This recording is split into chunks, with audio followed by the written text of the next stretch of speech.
Is that better? Less interference in the background? Definitely. Much better. Okay. Open up the chat. Put that. Fuck off. Hey Nick, what's going on, man? Let me turn on my fan. Fuck, it's hot in here.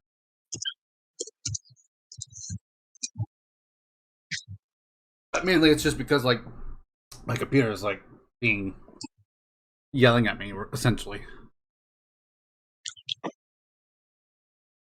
Computer be yelling at me because it's like I'm putting out a shit ton of effort, motherfucker.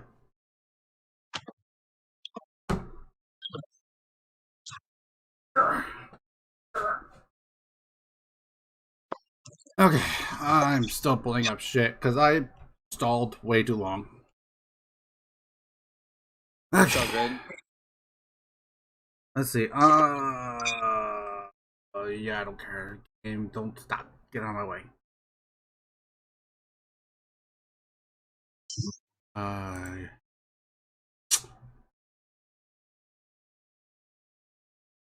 Stupid thing was in my way. All right, campaign. Get that up. Wait, what do we have? Ew. Hey, Torin, you didn't level up your character to level 3. I didn't. No. I know Vanawar said he couldn't because of shit happening. So I'm gonna go. No, I totally did. I don't know. It's not showing up. I don't know. Do you have Torn Viscard or copy of Torn Viscard? Copy, because we stuck. We're using the Session 0 campaign. Oh, are we? Okay. Yeah. To be fair, like Shit, really? I was trying to get everyone else in there, but it was being a pain in the ass. Let me see here. I mean, I managed to update mine. Yeah. Let me see. Edit character. Level 3. Okay. Is that my character editing? What was that? You broke Or up a his? shit ton right there. My character or his that you're editing? Venomore. Okay. Forget Venomore. I'm hoping he pops up soon because he has a archetype to choose for that. I think he might have to do that himself though.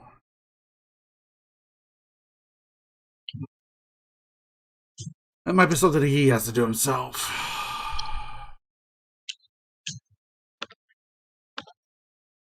Vanowar's up. We're missing Vanawar.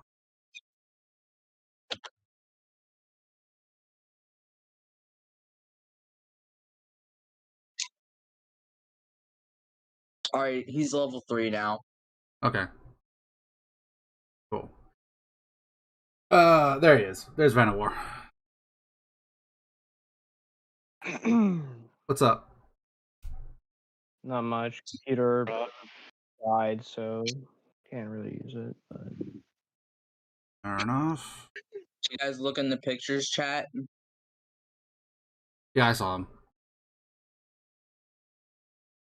I don't know if anyone else wants to use that to make a little miniature. I'm not gonna order it. I just wanted to see what it looked like. I did do that once. It was cool. Where's sources? There they are. Lost mine. Put that up. Open my character up.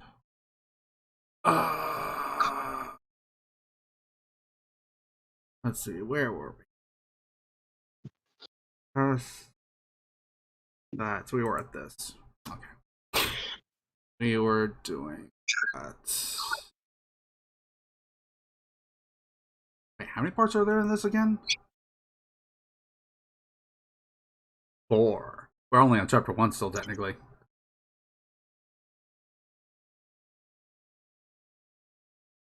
Also, I want to try out something. I think it was called Epidemic Music.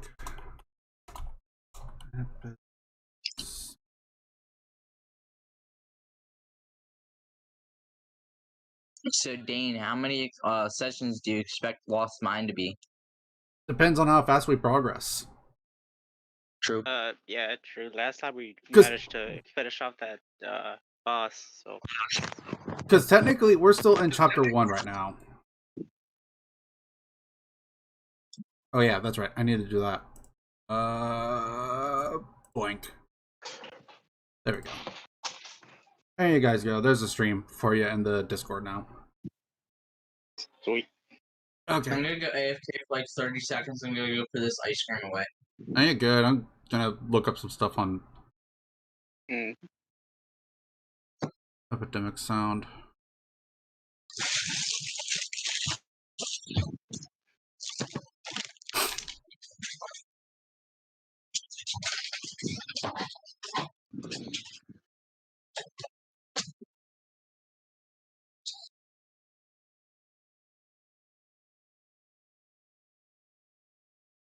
Why did it do that?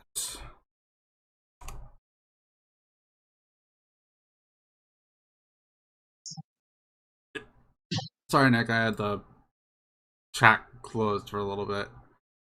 Doing fine. Just trying to decide between playing Morathi or Fan Trentress. Probably the Fan Trentress, but I think you've played Fan Trentress a lot recently, if I remember right. Let's see. God damn it. So just in case, if the internet goes out on me, it's because there's a storm. That's why. Okay. Alright, got it. What state are you in, Dane? Texas. Currently watching someone trying to do the Battle of Bloodpipe Woods with only Volkmar starting army plus Felix.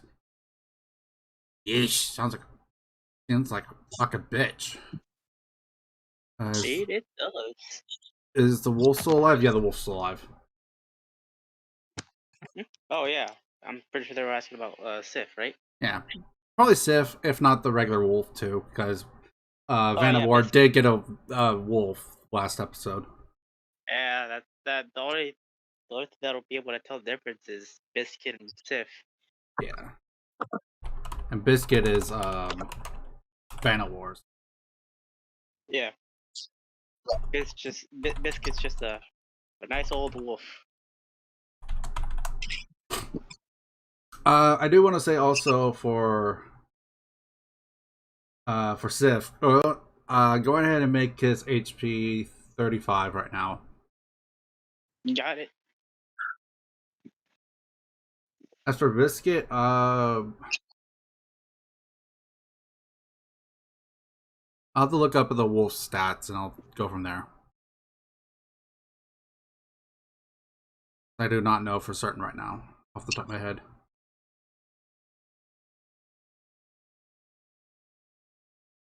My YouTube channel. Wait, do I have to put a link in or do I put it in my actual?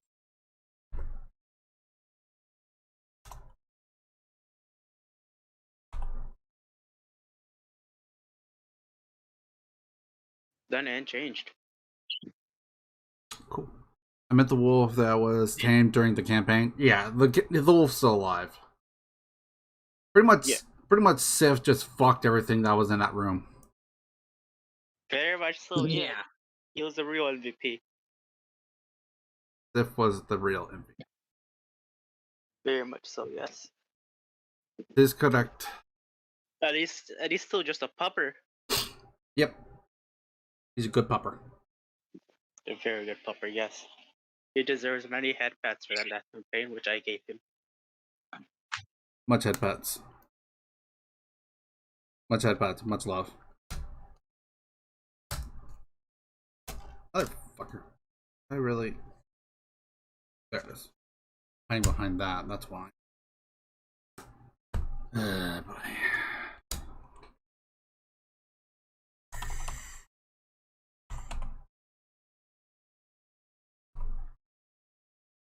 Oh.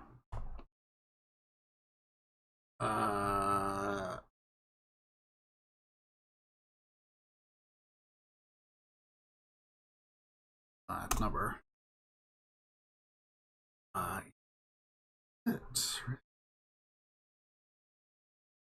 Yes, that is the next. This. Not.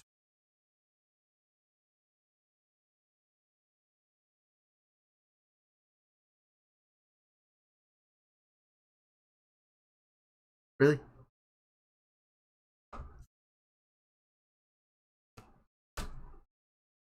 Oh, you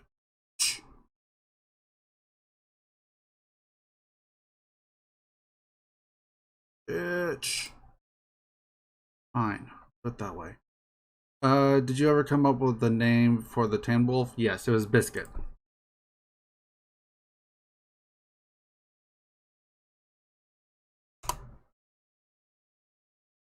Sorry guys, I'm looking up something, trying to get some music. No worries. Okay.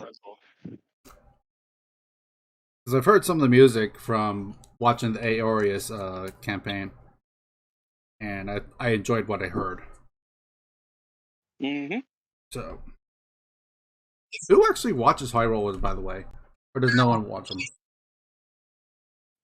I can't really watch them since I was extremely busy that week, including with the campaigns around. But yeah, I know those are Aorius is like their most popular one. Mm. Arf, arf, arf. Yeah, that's a dog. Yep. Yeah, I hear it. That would happen to be my dog. Yeah, I hear it. I see it. Myself. Well, at least it's not called Spot. Yeah, I agree. His name is. That's true. I mean, My mute is lagging. Uh, which reminds me, I don't know why, but I got this nickname at the beginning of my freshman year of high school, and it just wasn't a fun name considering everybody literally called me that name.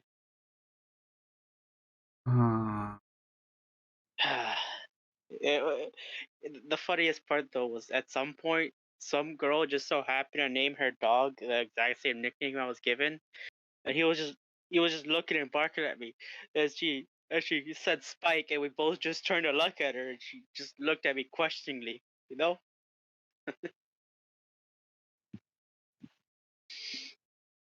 I do want to say that I wish they let at least put up like in their thing what songs they use for the music. I know they say it's on Epidemic, but it's like, okay, but what? There's a million songs on Epidemic. Sounds about right.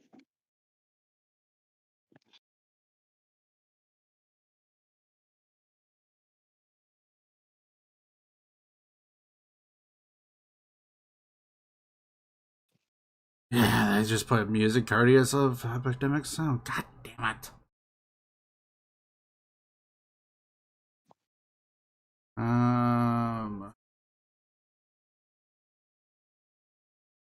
Let me see if there's something for maybe like battle.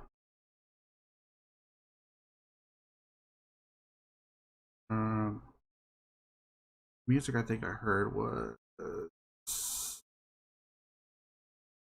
dark, probably.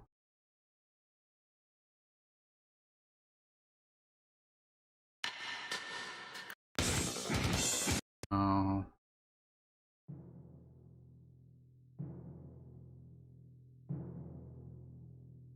I wish there was also like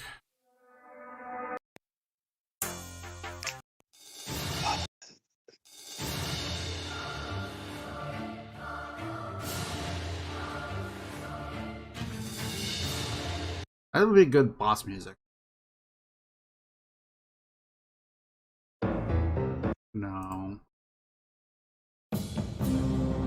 No.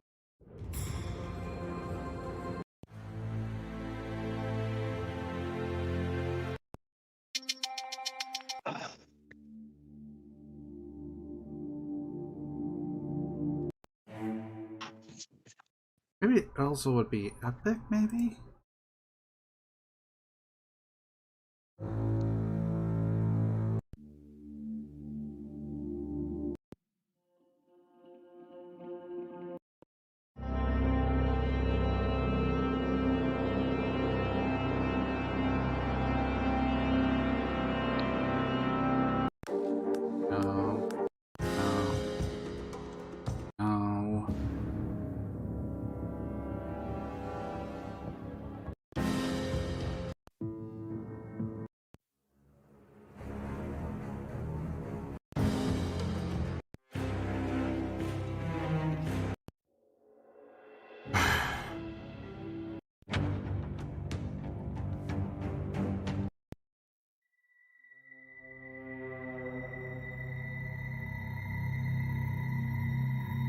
similar. I don't know quite yet. I'm waiting for those. I wish I could look up by essentially like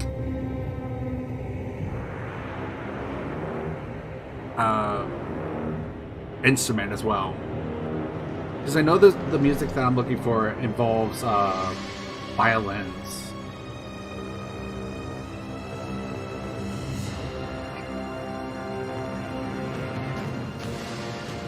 I mean, depending on how we roll, it can also depend on how violent it gets.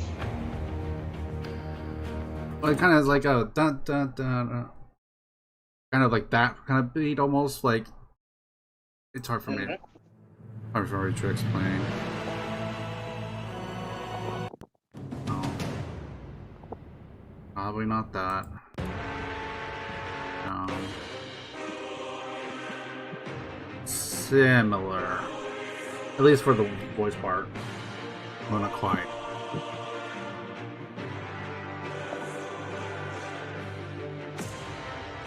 Good, but not that. Okay, well, for now, screw it. We got a bunch of shit to do still. Let's go ahead and get into it. So, anyways, hello everyone. Welcome to the Gaming Den. Today's going to be another episode of the D&D campaign of the Lost Mines of Phandelver. We will be continuing on the what was it? The Cragmaw Hideout, right? Yeah, Cragmaw Hideout. Yeah. Last time we were doing this, in the Cragmaw's Hideout, the party had just finished off. Excuse me, the boss of the Cragmaw Hideout, along with the wolf and a couple of goblins, are in the little back of the cavern. Instead of going through the cavern as normal, they managed to get through the animal's pen and climb up a cliff that was about 30 feet in height and something like that. And I believe a stealth check was failed and combat was initiated. But with the help of Sif, the party easily destroyed the boss of the cavern. And with that, we also were last left off with, I believe, the party decided to take the stuff that was in the treasure chest, plus then also we're going to transport the supplies back to Phandelver that have been hijacked. I'll look at this music later. And with that, we continue on. So, the thing is, last time you guys had pretty much skipped the cavern, but now that you guys are taking back the supplies back to Phandelver, you do know that the supplies themselves are too heavy to carry just by yourselves. You will need a wagon. You can carry them for like a short amount of time at a time, but you would be slowed quite heavily. So my question to the party then is, and I'm also going to control Harvest, by the way, is what do you want to do? Do you want to go ahead and try to walk out with the supplies right now, or do you want to try to see what else is possibly in the cavern itself? I want more rubies. Yeah, well, the ruby I gave you was really just because of the bonus session. Nothing more. Yeah, I know. I mostly meant it as a joke. However, it wouldn't be a bad idea to just make sure everything's clear before we leave, just so we don't leave anything behind that could be potentially valuable. Okay. True, so searching the entire area would be the first thing we do, and then returning the items we just finished collecting back to our wagon, right? Yeah. You did bring the wagon along, so you do not have to travel all the way back to where the goblin ambush was and then put on the thing. You did bring the wagon with you because you are still guarding that. All right, cool. So who's up to returning the items right back to the wagon and continuing to search this area afterwards? Okay. All right. So I think the general consensus is that we're going to be going through and clearing out anything else that's left. What's going on, Raze? Yes. Okay. Could turn the wolves into pack much for some from blighter loot? Not really. Besides, because all the blighter loot's already been taken as it is onto their person, so that's not a problem as it is. The online board looks sick. Yeah, it's actually from one of the workshops that tabletop simulator has. So all the music was dramatic for a Goblin Cave clearing. Yeah, I know it was. I was just looking through it, but whatever. Civ, it breathed fire and blew up the entire cave. Well, it was more along the lines of like I did something technically that I don't think was supposed to happen. I don't think that technically by rules standards that technically was supposed to happen. But I was like, fuck it. It sounds awesome. Uh-huh. Fuck it. It sounded amazing. It was fucking awesome, yeah. But it just took down 3 enemies at once too, so that was worth it. Yeah, it pretty much just decimated this entire room. So if there were anything left, it would probably be burnt. Well, the supply. I'm gonna say just because of the decision I made last minute, I'm not gonna punish you guys for that. Mm-hmm. Got it. Besides, technically, what happened, it was like it hit this fire, and it's a cone. It was a cone of fire that Sif did, and the cone only hit up to about here anyhow. I don't know if you can see my thing. So let me. So it hit up to about here-ish area, like at farthest maybe here, but it was like it's still not hitting that because Sif was right here. The cone was going like this, and yeah, the farthest it went is like up to that line. Long story short, I'm saying that it didn't hit the supplies. Okay.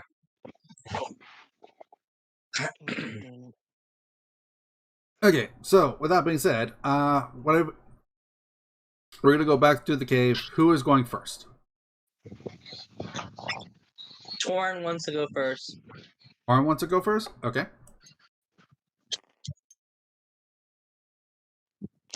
Hold on, is it on Snap right now? I'm gonna turn this off real quick.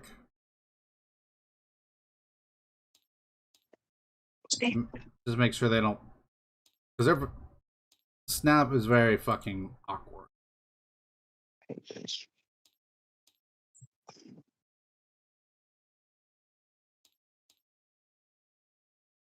And there. Okay. So Torrent's up first. Who wants to go second? I'll go first. Or second, whatever. Second? Okay.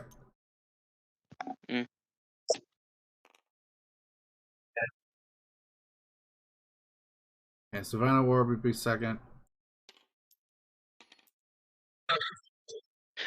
Why is it being awkward? For sake of purposes, you're right in this square. Where this bonfire is. But you're not actually in the bonfire. You're in this square right here.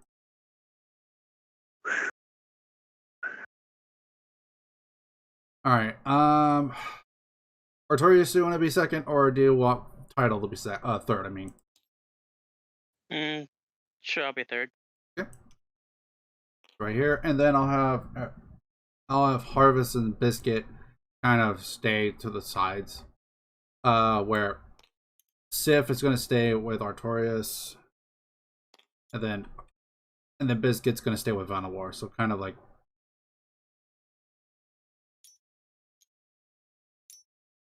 essentially where Biscuit is where you technically are Vanillawar. Okay. And then Harvest is going to take up the rear. So it's going to be like that. Okay. Let's see. What area was it? I forgot I changed myself to push to talk. Are Dread and Harvest coming today? I don't know. I put out the notice, so Yeah, they should have gotten it and probably answered. If not, then that probably means something came up, or they'll come by a bit later.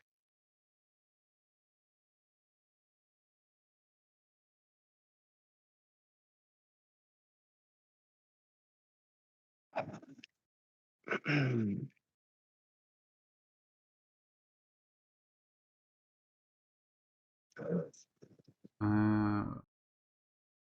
only works because of that, right?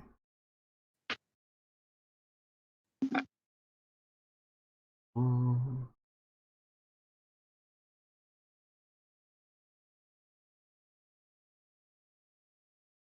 Around after.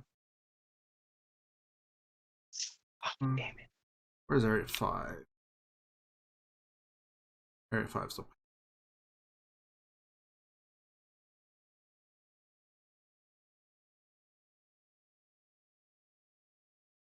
Bitch.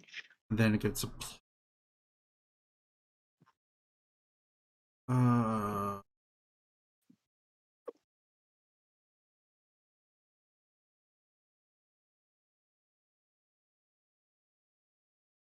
There's just a pile of water that comes.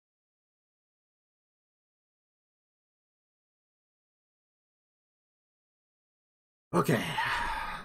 So, if I remember right, I think I rolled really poorly for the goblins.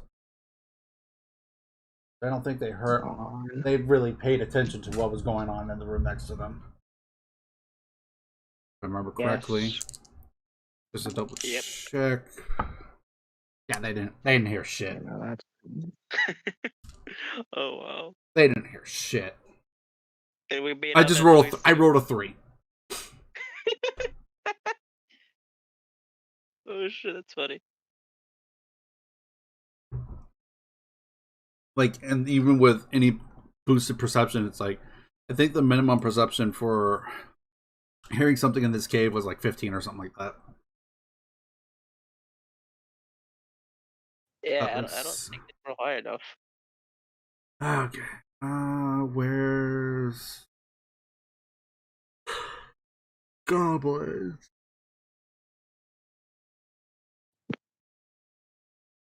I don't think I have their stats up, so pull that up right quick. There are more goblins in this. D&D monster. Here we go.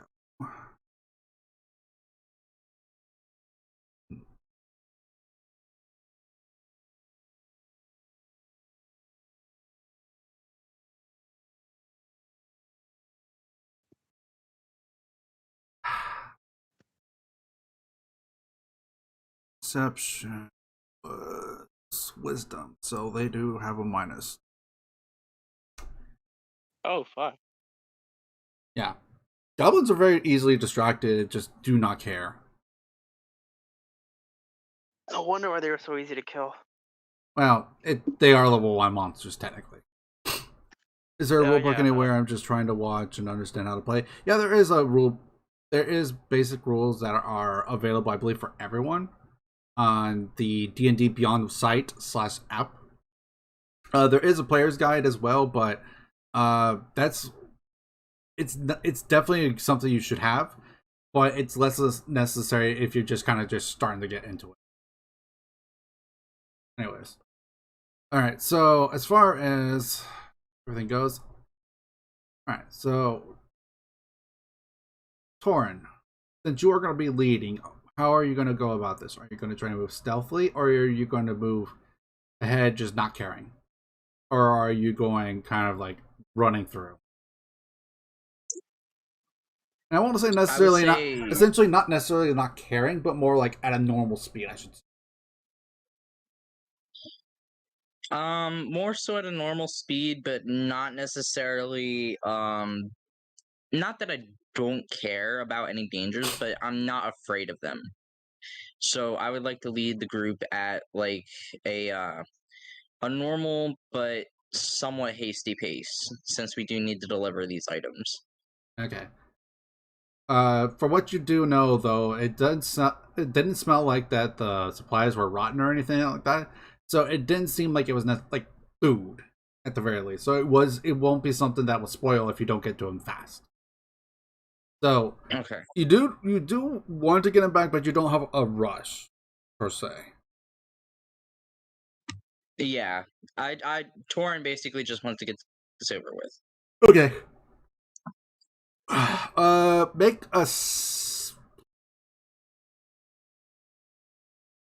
Make a stealth check for me, actually. But do not add modifier. All right, let Unless me it's pull up negative. my handy dice roller. And compared to complete, I think I'll join the next campaign for sure. Alright, fair enough. If anything, Ray's like making a character for this campaign, you might want to do something different for the next campaign. Because the next campaign might be the homebrewed one I have in mind. It might be something else. I don't know. All right, so I rolled a 16. 16? Okay. So you're going to walk up to about... So you're going to walk up to here. Kind of walking behind the rocks. This now. Eat this.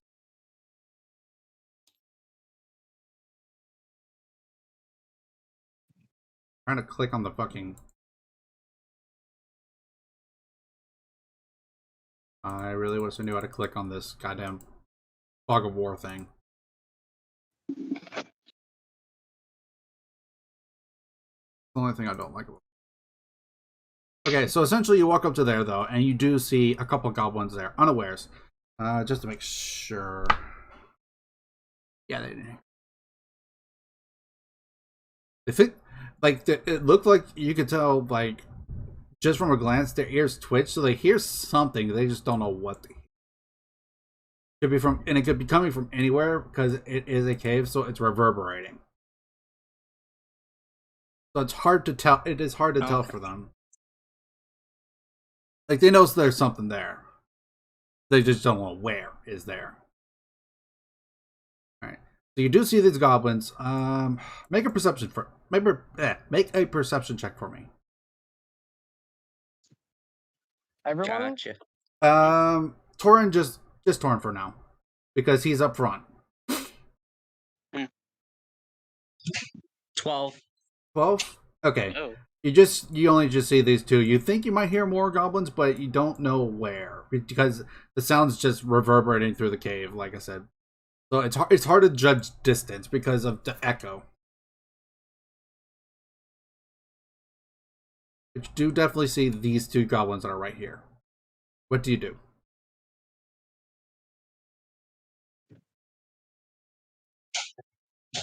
I would like to ready my crossbow, if that's okay with you. Okay, so you want to go ahead and try to shoot one? Yes. Okay. So technically, what's going to happen here then is we're supposed to go into the initiative, but you are going to get a sneak attack round. So once you go ahead and do your attack, we will go into initiative. All right, so roll d20. Yep, make an attack roll. Tell me which goblin you're attacking, because I'm going to say Goblin 2 is the farthest one, and the Goblin 1 is the closest one. And depending on which one, will determine something. Hey, game. While he's doing that, Alright. can you link me my character sheet again? Sure. Thanks.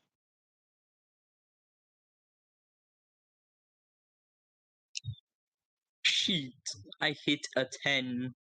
Was that with bonus attack, or is that just a straight up roll that you did? That was I rolled a 7 plus 3 DC, so it's 10. Okay, I'll tell you what happens now. Dawn of War. There you go. Should be up in Discord now. Yeah, thanks. No problem. If I had to guess, I'm going to assume that goblins have an AC of like 12. No.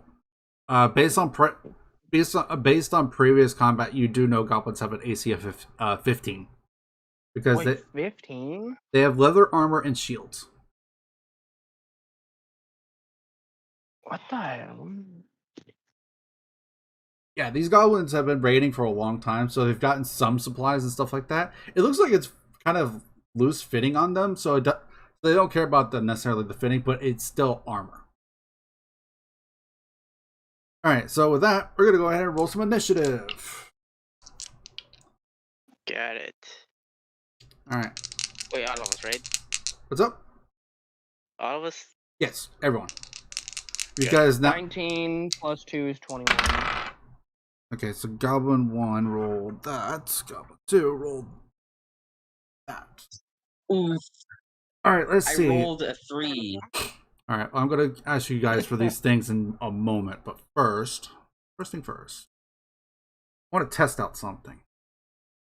Build an encounter. Create a new counter. Goblin. Add 3 of them, because there are 3. You do know that there are some around that general area, but yeah. Is there a way to add characters?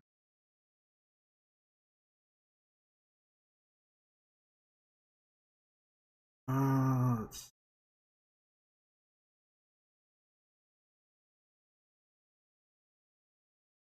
add the characters. Let me try looking. Nope.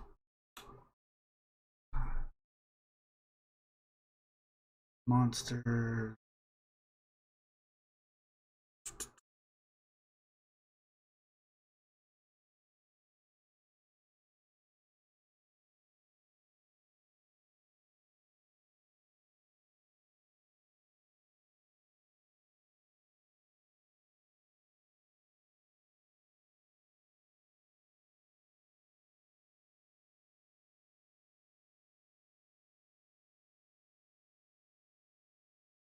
Sorry, I'm testing out something new. It's cool.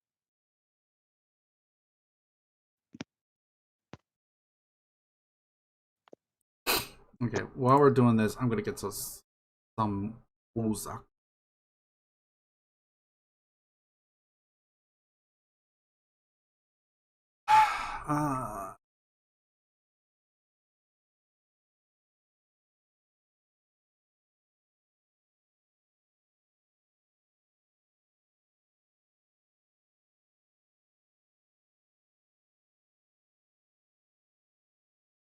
Bitch.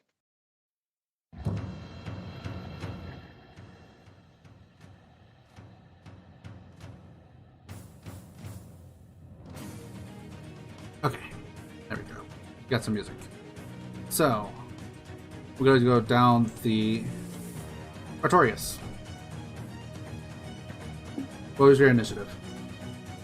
I believe it was 3, unfortunately. Was that including the initiative modifier? Initiative modifier would increase it by 6.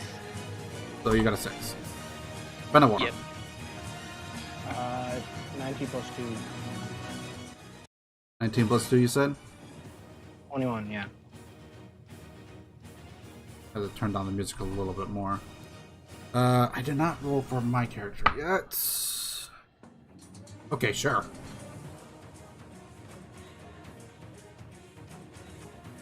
I'm not gonna lie, my character just rolled a nat 20 on that. So he has 22. Harvest, because I am controlling Harvest.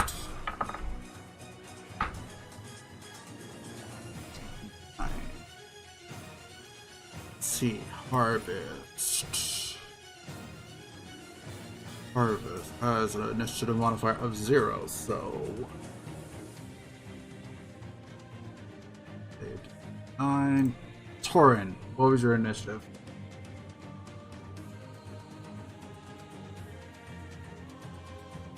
Torin? Taran's initiative was 3. Including initiative modifier? Unfortunately, yes. Okay.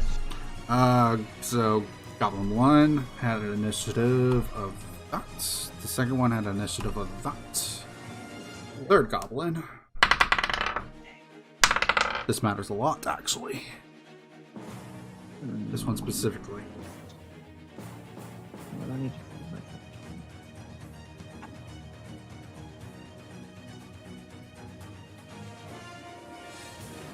Alright. So to start us off is actually going to be Title. Title. Hearing that the crossbow will miss because he heard the clink of it against rock or something like that, it's going to move up. And I also just realized you can move through friendly character spaces, so you do not have to worry about that kind of thing.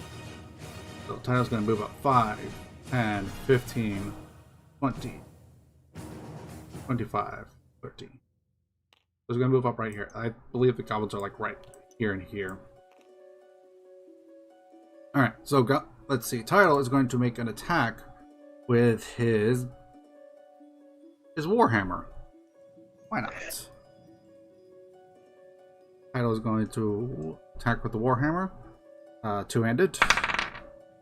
That's definitely a hit. That's +5. That's a 22. Then it's D10 because he is wielding it two-handed.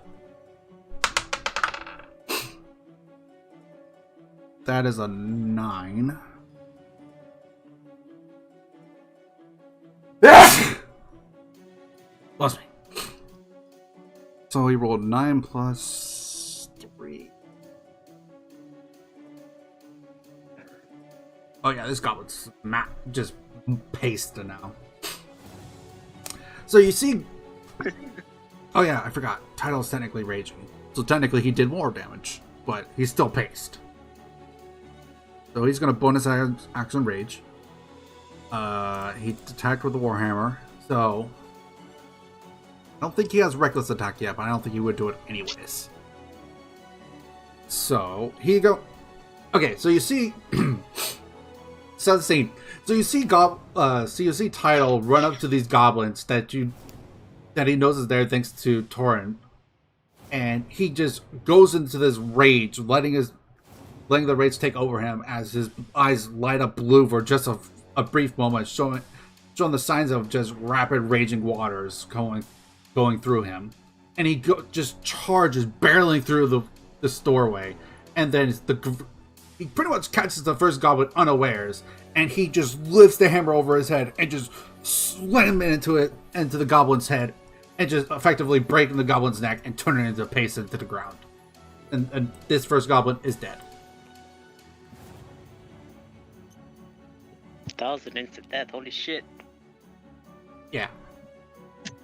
What a way to make an entrance. It's like these goblins only have so little health. I literally rolled a 9 on my damage, plus rage, plus also a +3 modifier to damage. And they have 7 health. Ah, no wonder. So the damage without any modifiers at all was 9 as it was. It was dead just from that. Okay, and I've done my bonus action of attacked. Don't think Title has 2 attacks yet. No, he does not. He only has 1. So that will be Title's. So that'll be Title's turn. Next on the list is, I don't know why these ones. Oh, that's heals. Okay. That being said, Phandelver, you're up next. What is that? 16 plus 3 is 19. So yeah, I hit. So I assume you're going to be 10 or 5, 10, 15, 20, 25. Alright, so you're in front of the other goblin that's right here. So Alright. you're gonna attack it? Yeah, great sword, so that's 2d6 plus 4, 7 plus 4 is 11, so it is paced as well. Well, it's more like diced. Okay, so you come running out right behind Title, just literally right behind Title, seeing him barreling through, and you take your and as you're doing this, you're pulling your greatsword from your back into your hand and just grabbing it with both hands, and then you see that Title has that first goblin, and you know that the second goblin's behind the rocks right there because of Torin, and you just cleave it in half as it just as its top half falls to the ground, and then finally the second part, its legs just buckling, falling onto its knees, and then falling forward, just letting its blood flow all over the place, and this goblin is dead. Alright. Next. I believe Goblin A was that So Goblin A was that. So Goblin C is okay. Next up is not trying to zoom in. Oh, I just realized I forgot to roll for Sif. I'll roll for Sif and the wolf right now. Okay. So that's a 9. I'm gonna say I believe it was a 2 on Sif.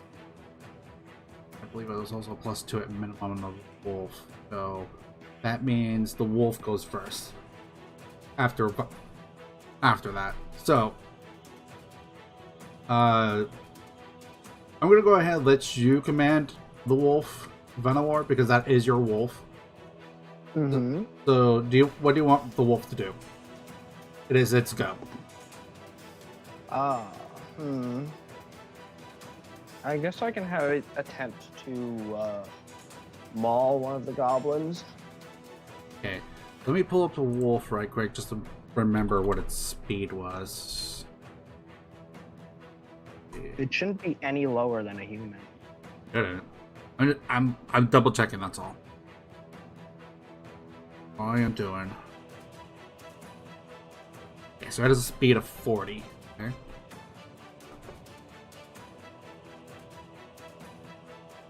Also, Phandelver, I'm going to toss you these stats because it is technically your wolf. And we'll upgrade and we'll level up this wolf as we go. Okay. So use those stats because you leveled up. What's its current health? 11. 2d8 plus 2. So we're gonna go ahead and roll that. I'll roll a d8 right quick to see how much health it got. Okay. Add 8 more health to your max health of the wolf. That being said, Wait, what? Oh, as far as stats go, so your max health on your wolf is 8 plus 11, so it's gonna be 19 max. It's got 19 hit points. For now. Okay. Because it's only technically been with you for a little while, so it's only leveled up once. Yeah. Alright, so the wolf is going to follow your orders. I'm going to say that your character kind of just like whistles, and you kind of just hear this, Arr! Maybe not like that, but it's like, but wolves do bark as well still, so. Anyways, so the wolf's going to move up. So, and because, actually, I'm going to roll a perception check right quick. So you hear, as you're going out, Phandelver, you kind of whistle, letting the wolf know that you want the wolf to attack. Yeah. And so the wolf starts sniffing the air and immediately just starts barreling out this door. So 5, 15, 20, 25, 30, 35, and just immediately goes to this goblin. Oh god. Why? Game, why? Anyways. Because like he rolled a nat 20 on his perception, by the way. Oh, shit. And it's kind of a good thing that this wolf is gone now, because I don't know if Harvest could have gotten to it, and even if she could have, like, there's a thing that I'm gonna say it right now. This puddle right here is technically supported by beams right now. If the goblin got a chance, the support beams would have been broken and would have flooded this area. Oh shit! So you got lucky then. Yeah. Oh, hey, I gotta be back in like 2 minutes. Okay, I'll go in and attack with your wolf for now.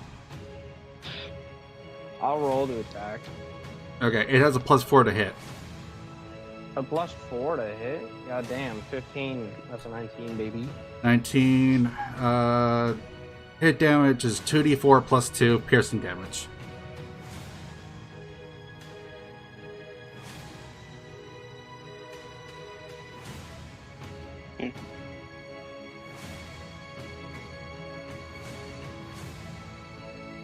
You want me to roll the damage, Phandelver? Oh wait, never mind. Phandelver's Yeah, I'll roll it for him. Yeah. I didn't see that. That's 2. That's 5. That's 7. That's 7 piercing damage. And I'm out of curiosity. This goblin's dead. But I want to see something right quick. Because technically, if this attack is a creature, it must succeed at the saving throw of 11. It failed. It would. So, essentially, here's what happens. So you guys see Biscuit run up to this goblin and just immediately mauls it at the throat, just kind of just tossing and turning in it and just going at it at his throat. And as the goblin's dying, he's trying to get out, but he just can't. And so Biscuit just tosses him into the water. Oh damn, that's not a good way to die, especially for a goblin. And with that, we're technically out of initiative. Well, damn. But before we're out of initiative, I want to check one thing. Okay, so with all the fighting and stuff like that, it is definitely known that you can hear other goblins kind of speaking and just in general, like, they know people are here. Hmm. Let's see. Goblins move. How far? 30 feet.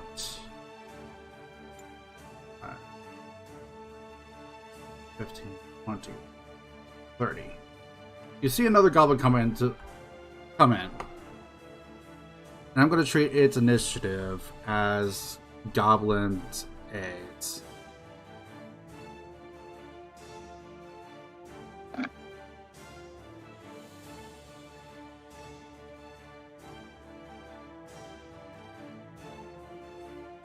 I'm going to treat it as B. I'm going to treat it as B just because B hasn't had a chance to go. Okay, so I believe Sif rolled a 2. Or no, Sif rolled a 9. What was Sif's stats again?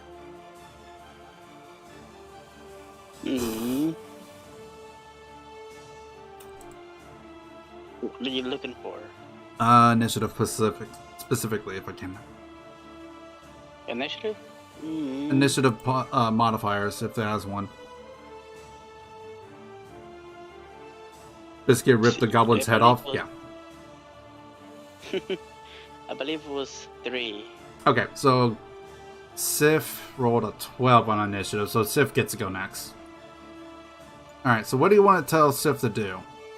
Because he's technically right beside you. He's right beside me? He's right beside you. And you do hear other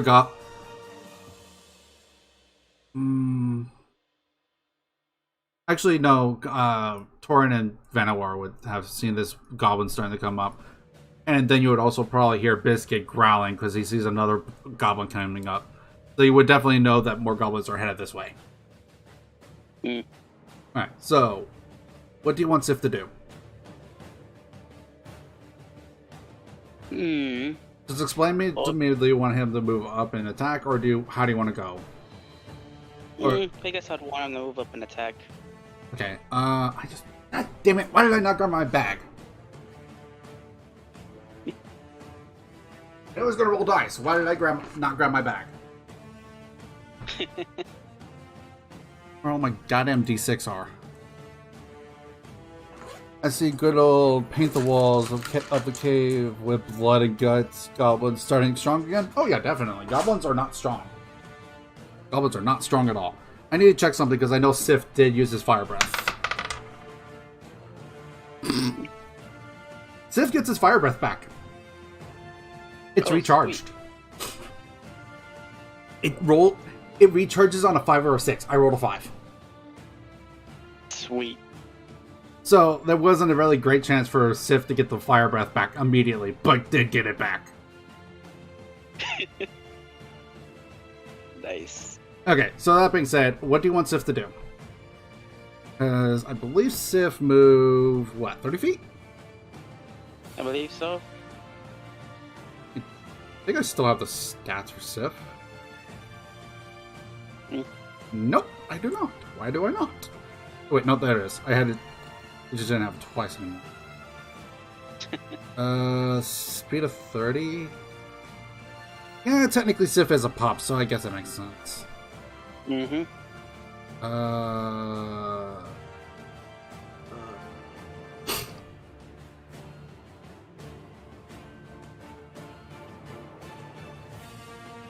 Oh, it technically recharges on a 6, but I'm going to say it recharges anyways, because I didn't know. Right. Yeah, that makes sense. Okay, so Sif is going to go ahead and start moving up. So 5. I'm assuming you're telling it to go ahead and go help out. Mm-hmm. So 5, 10, 15, 20, 25, 30. So Sif makes it right next to Biscuit. So essentially what happens is that you hear all the commotion going outside, and you hear them calling out that there's more goblins headed this way. So you kind of just give a small whistle and then pat on the head to Sif and have him go help out with his goblin. Sweet. And I think it was a 15 feet cone, right? 15-foot cone.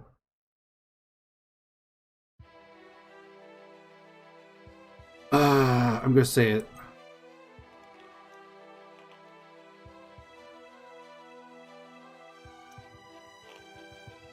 I'm trying to see if I can't get rid of this fucking.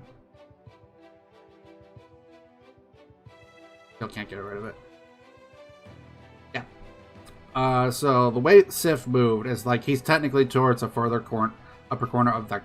So he's like just barely in front of Biscuit, so he doesn't accidentally hit him. Knowing that you told him to attack, you didn't exactly tell him how to attack. So I'm going to have him because he's out of range to be able to bite them. He's going to go ahead and use his fire breath. So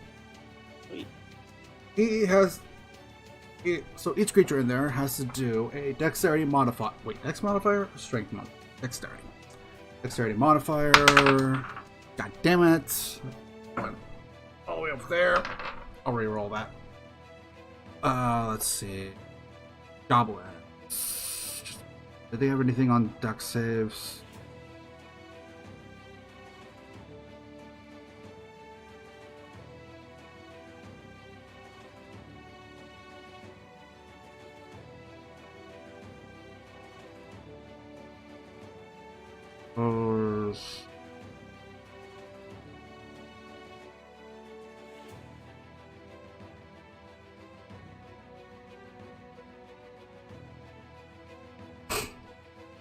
Nope. Okay. They do not have anything specific with that. So roll. He saved it. He rolled a 16. However, he still takes half as much damage. Just because he's saved doesn't mean he doesn't take damage. Mm-hmm. So we're gonna grab 2d6. And I'm going to use my good dice for this. Hopefully, we'll do what I'm hoping. It's not going to kill him no matter what, because even if I roll double sixes, half damage is still only 6. But it could really hurt him. Okay, that was 8, so minus that is 4. By the way, we got to remember that also D&D rounds down, by the way. Just as a heads up. D&D does round down. So, so that's 4 damage to this goblin right there. Next, was it's Harvest. The Harvest. I'm gonna go ahead and 5, 10, 15, 20, 25, 30. Want Harvest dash.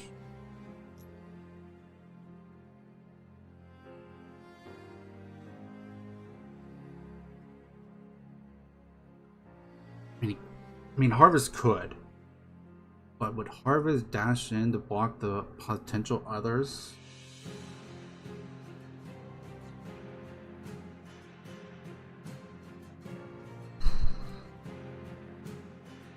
Yeah, Harvest is going to dash. 5, 10, 15, 20,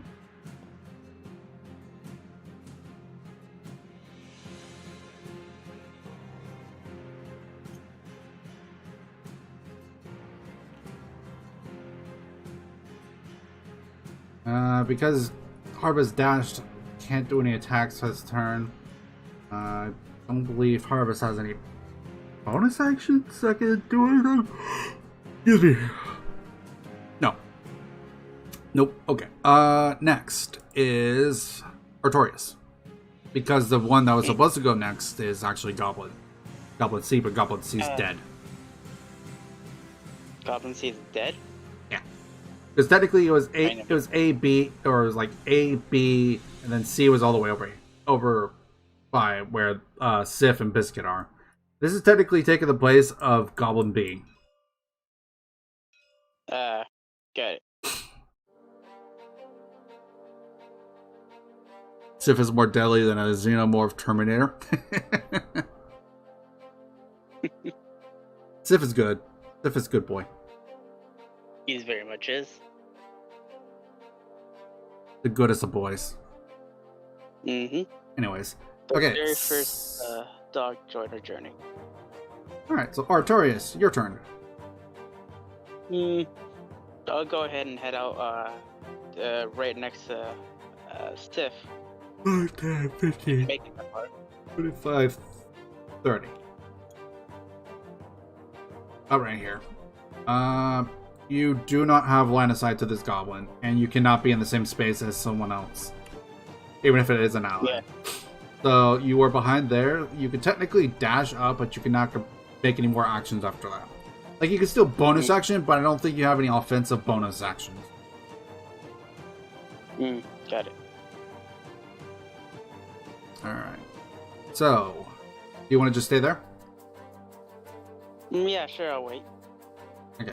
Torn, Chance. where does your go? Yes. Your go.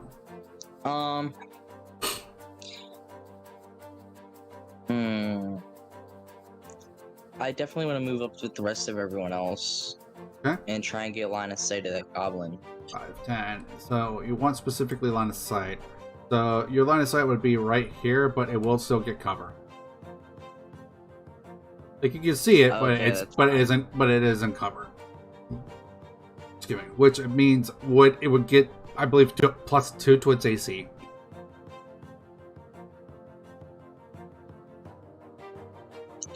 Is it possible for me to shoot it? Yes, it is still possible to shoot it though. 5, 10. 5, 10. Oh wait, actually, hold on. You had enough movement for this. Never mind. You can go right there. Now it won't be blocked. So it will not get cover if you shoot from there. Alright, then I definitely want to try and shoot it with my crossbow again. Okay. Make an attack roll for me, please.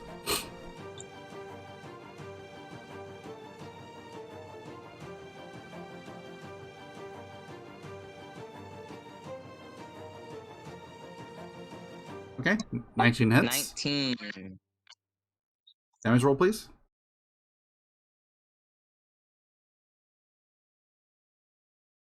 This goblin's probably dead. Yeah, it's dead. Because Sif already burned it as it is. 4. So yeah. So you You're see. seeing my roll. Alright, so this goblin's already damaged as it is. So you lift up your crossbow, kind of take aim, and launch a bolt into it and shoot it right into the head as it just falls backwards and it just dies. Yeah, we're making quick work of him. I mean, to be fair,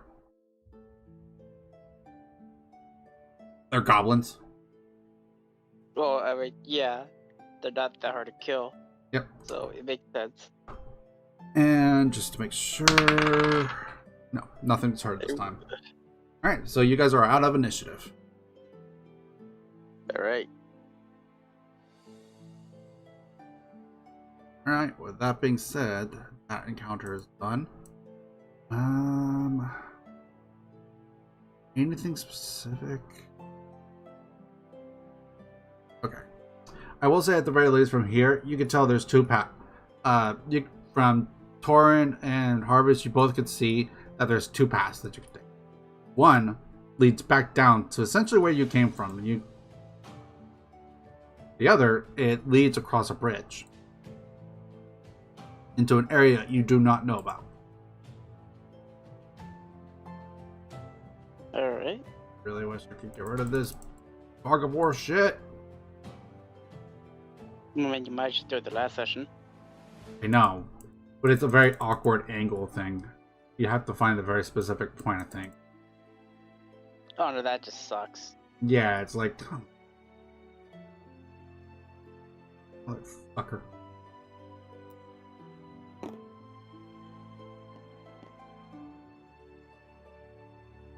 Because it does... Well, the thing is it lights up, sort of, when I pick up a character. Yeah, understandable. God.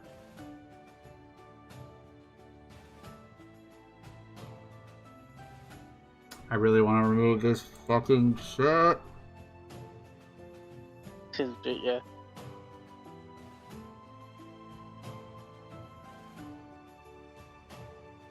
Anyway. Alright. So, the rest of the group, I'm going to just have you guys kind of group up. Alright. Going up back there, so... Where's our turn? There he is. Okay. Come at the very back. Yeah, just making sure. That's all. Okay, so you have two paths that you can take. You can go across this bridge. From Harvest's knowledge, you can tell that this is definitely a bridge you can take. Check one thing just to make sure. I want to make sure I explain this properly.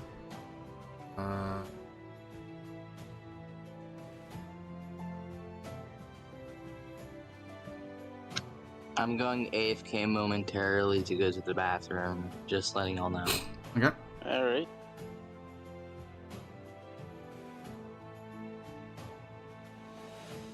Okay, so you guys come across, when you come up to this bridge area, you do see that a rickety bridge spans the passage connecting two tunnels that are about 20 feet above the stream. So, as you can tell, this bridge isn't, it's goblins. It's not going to be made well. So, but it still looks like it's sturdy enough to walk across. It just might be a little bit difficult. Who knows? Got it. But you can definitely tell that it is a little bit up in the air. So it is... If you fall off, you will take damage. Alright, got it. Alright, so... Harvest explained this back to you guys. What do you want to do? Do you want to go back down, or do you want to cross the bridge? I would personally like to walk past the bridge.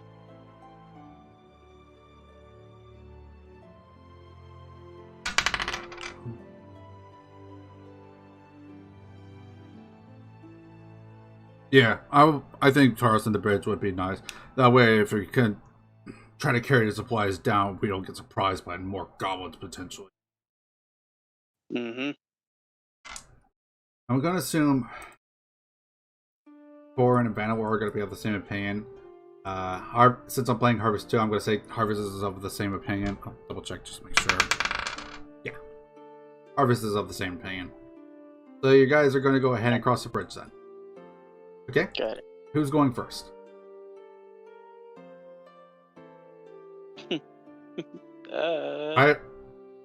Idle raises his hand, volunteering, saying he doesn't mind going first if necessary. I'll volunteer for second. Okay. I'm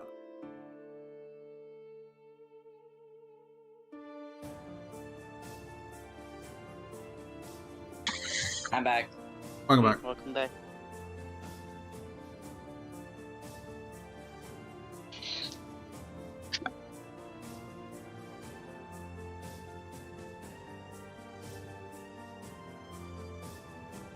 Oh, sweet, it's raining.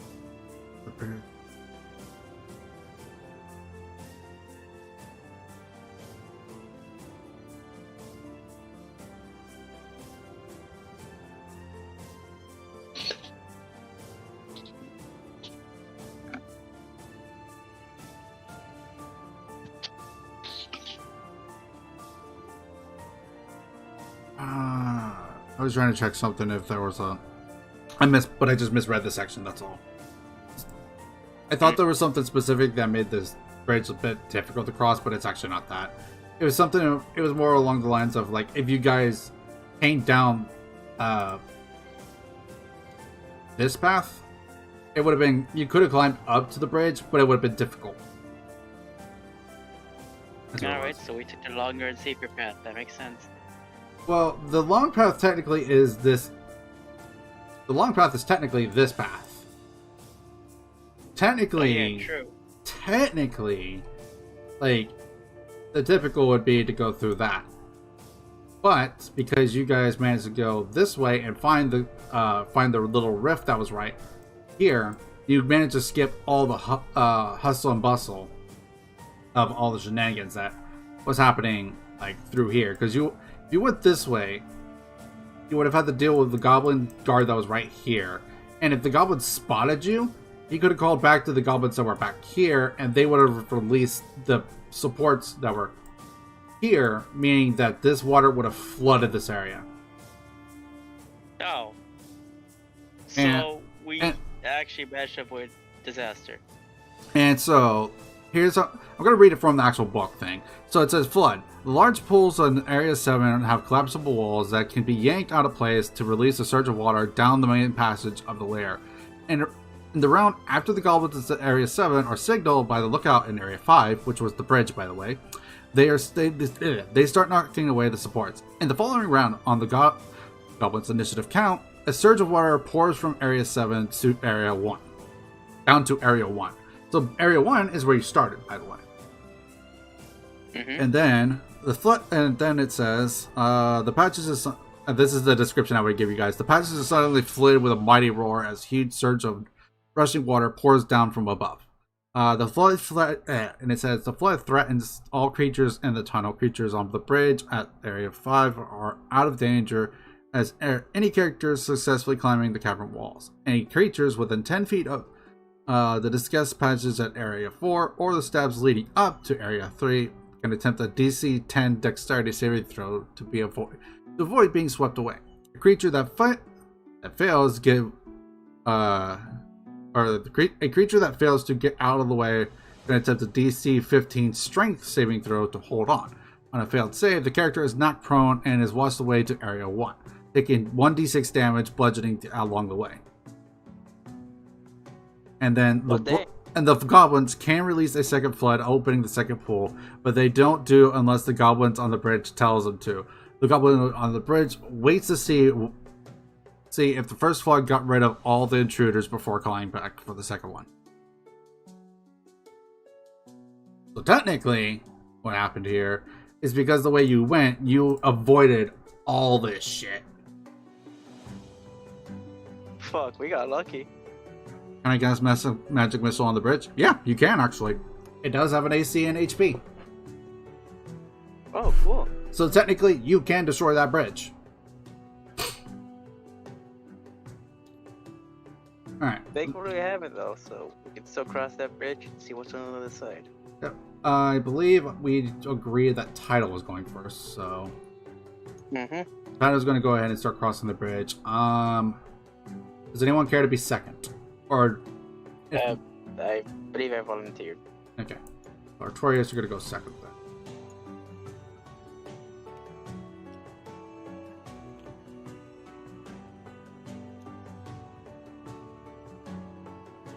Hold on, I'm trying to... Because it keeps glowing, but it's like, oh, you don't want them. Anyways, I'm gonna have... There isn't anything about it, but the bridge does look a little rickety, so I'm gonna have you guys go two at a time. Artorius... Actually, I'm gonna have Harvest pull back a little. Sif's gonna go next. Because that is technically your pup. Yep. Torin, do you want to be last or do you want to be after Harvest? Last is fine for me. Okay. So in that case, Vanawar would be next. So the Biscuit would be after Harvest, and Vanawar will go after. So they'll pair up like that, and then Torin will be the last to. Okay, so I don't think so. You guys can walk up, and as you guys are walking up, I'm going to go ahead and have Title make a perception check. Okay. The goblins.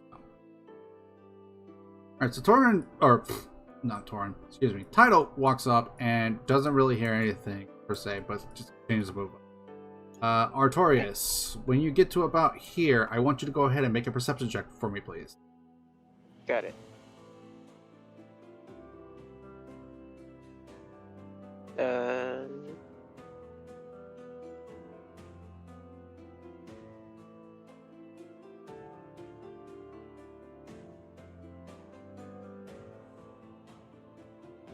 Fuck, I got a 9.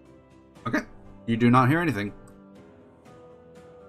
Alright, so Sif is going to cross now. Harvest as well. Let me actually do one thing right quick. No. No. Then perception check.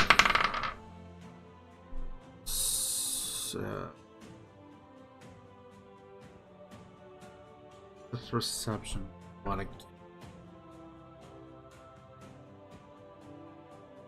perception 3 as a no. Okay.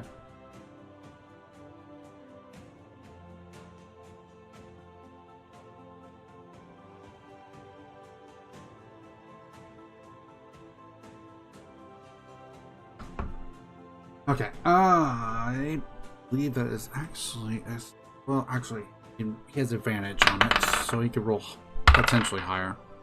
Oh yeah, he rolled a lot better that time. All right, so you can tell that Sif's ears perk up and kind of just starts sniffing the air and gives a little snarl in the direction that you're coming at. With this, you can tell that goblins are up ahead. Of course there are. I mean, it is kind of their hideout. Yeah, it makes sense. I'm gonna have guys move up a little bit more forward.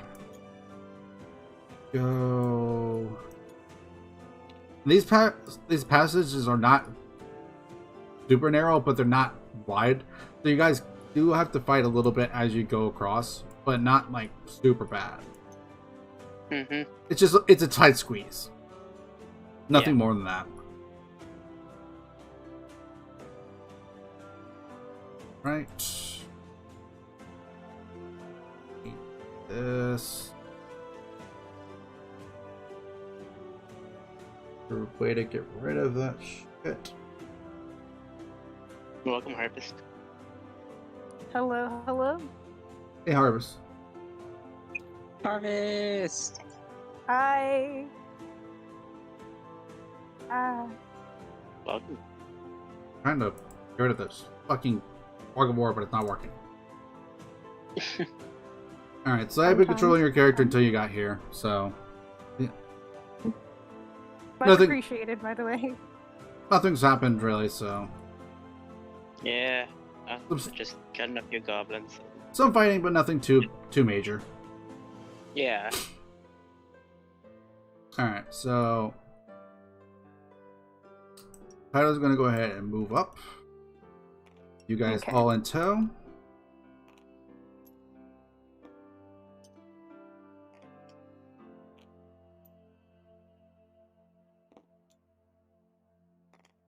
Go.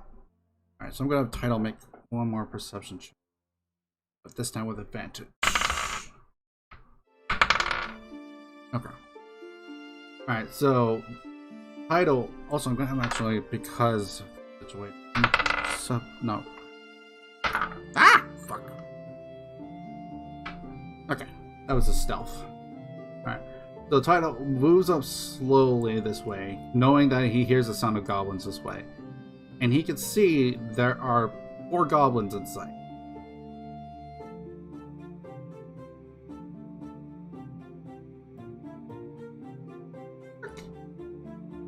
Hold on, I'll check that answer.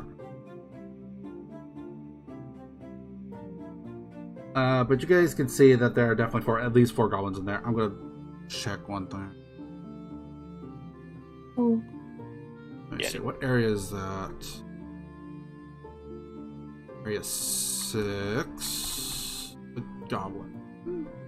No. Yes.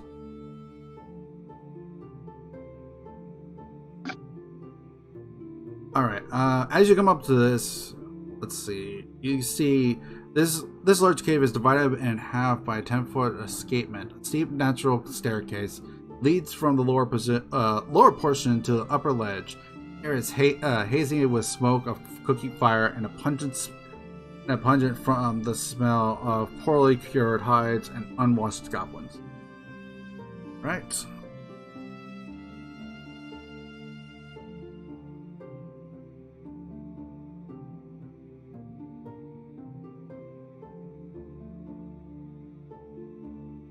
Oh wait, there's supposed to be. Where'd he go? Oh, I see it now.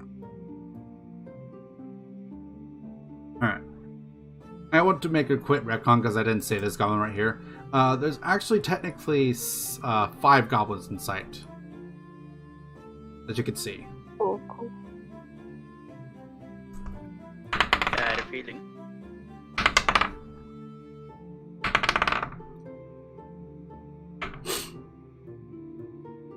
Alright, so just to make sure, Kaido's going to move back slowly and whisper to you all, because he knows the goblins are relatively close. It's like, I see 5 goblins. There might be more in there. Can't tell for certain. What do you guys want to do? I'm okay with trying to deal with them if you want to as well. Maybe there's something in there. Maybe not. Same. You guys are up for it? I'm down. I'm always good for bashing in some heads. Fun? Yeah. Definitely good for it. Alright. Let's go ahead. Delete this encounter. Delete some encounters. Sure, I'm not.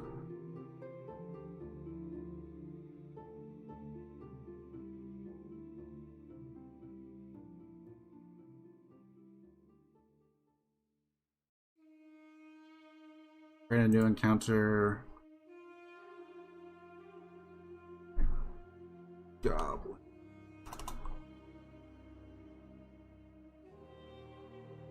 I need to have.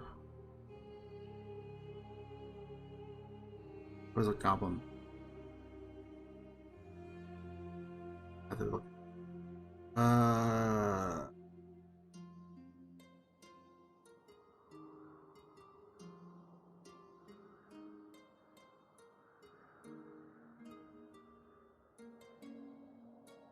I'm gonna treat that as such. Okay, so there's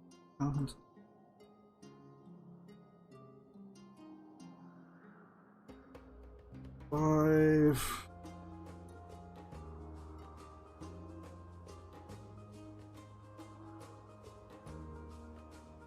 Right.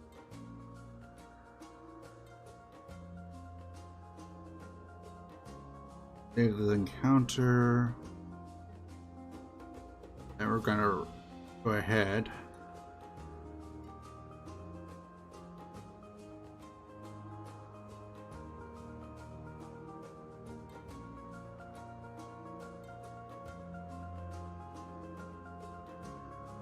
Let's see.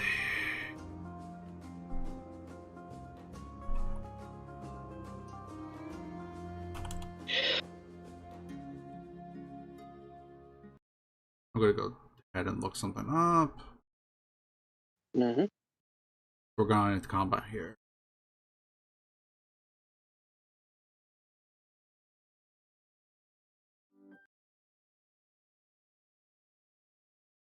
Oh, we're doing that. I want everyone to go ahead and roll for initiative. Got it. And don't worry about telling me your stats or your rolls quite right away. I will ask for them. Got it.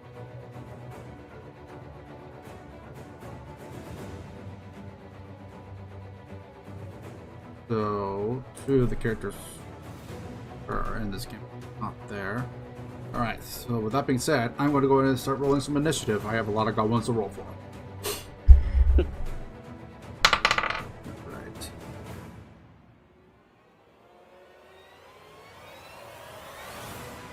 Remember I did that. Goblin 2. Rolled that.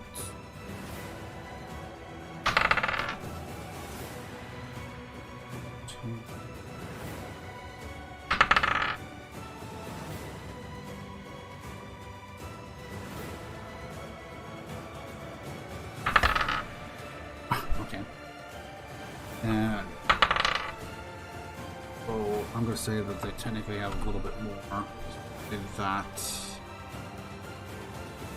Now, not controlling harvest anymore, so I don't have to roll for your initiative. Title. Okay. Title, I believe, was a +2. That means that I got 4. Okay, Artorias. I got 14 plus initiative 17. 17. Sure. I don't know if Vanawar's there or not right now. He's not. Okay. I will roll for him. I'm gonna. He might have, or he might have a bonus to this. I'll check.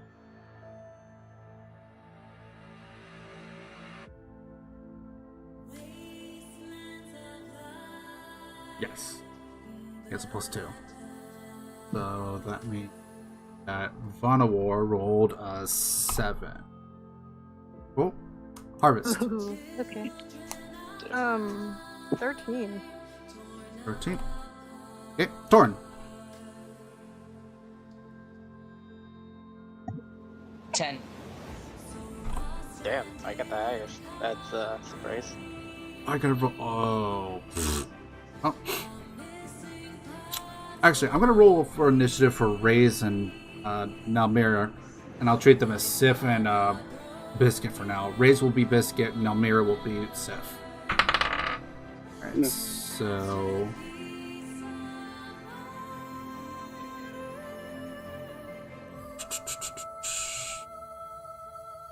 I believe that's gonna be a +2. So 13. So Biscuit rolled a 13. Sif rolled, I believe we said it was based on Dex. What was this? 0. I'm gonna say because Sif, I'm gonna say Sif leveled up some. Well, I'm gonna say he's gonna get a +1 to his modifier on the initiative. So Sif got a 17. Oh, sweet. Alright.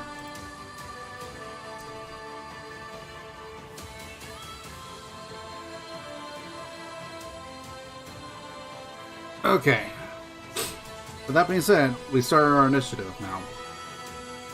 I'm gonna make one check right quick before. Okay, they did not.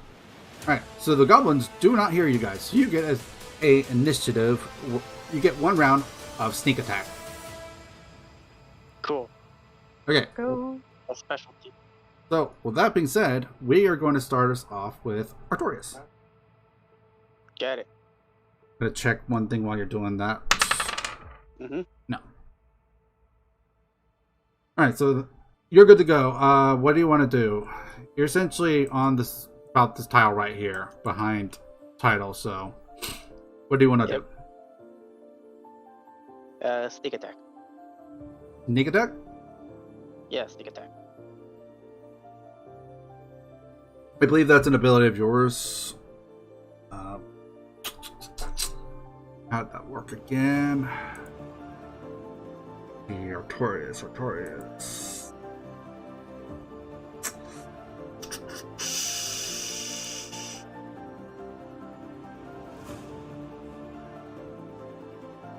Cutting action. As a bonus action, your turn. Sneak attack. Once per turn, you deal an extra 2d6 damage to one creature you hit with an attack with a finesse or ranged weapon if you have advantage on your attack roll. You don't need advantage attack roll for another enemy where the target is one. With 5 if the enemy is today, you don't have disadvantage on attack. Because this is going to be a stealthy, I'm going to actually ask you to go. No, they're not aware that you're there, so never mind. So I'm going to have you move up. So 5, 10, 15, 20. Which one do you want to attack?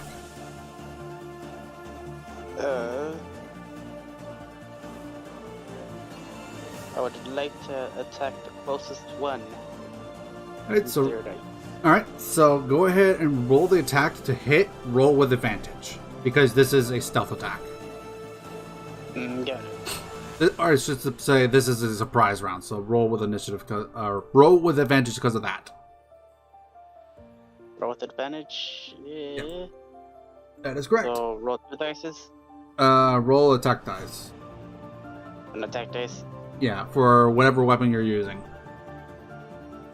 Get it. No, that's a damage. Oh, that's damage? Yeah. Okay. Roll under the button that says to hit. Or to hit / DC. Because it should say, for your inventory, it should say, under like the action section, it'll say attack, which lists like great. Yeah, I did. Wait, you did it at hit roll, you said? 3. No. You're still misunderstanding. You're not rolling. That's damage.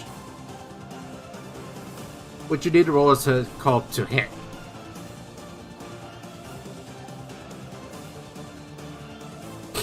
Sorry. Okay, so you roll. When you go to your character sheet, under actions, there should be things that say attack, and it will list a weapon of sorts. So, example, short sword, dagger, etc.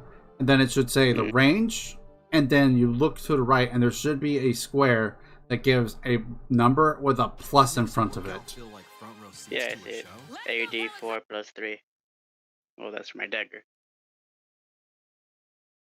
So, to hit, you would roll a d20 plus your hit modifier. A D20 plus my hit modifier. Alright. Got it. Nope. That's a d4. That's confusing. Shit. You keep rolling a d4, dude. You need to roll a d20. I got a 10. Okay, what's your hit mod? My hit mod. No. That's to hit mod is not that damage. That's different. All right. Let me open up your character. Yeah, I'm confused as fuck. Okay, what if you are in D&D Beyond? Look at the game log if you can. I believe you can. Okay, so when you were, what are you attacking with first? The short sword or the dagger? Dagger. Okay, so you would go over to the dagger. Okay, there's a hit modifier right there. You would click on that. The All right. damage or the hit? Hit DC is what you would do. So this. Oh, I got a 17. Oh, I got a 17. And then plus 5. So, hard to explain without physically being there. Yeah, makes sense. Let me, hold on. Let me take a screenshot right quick.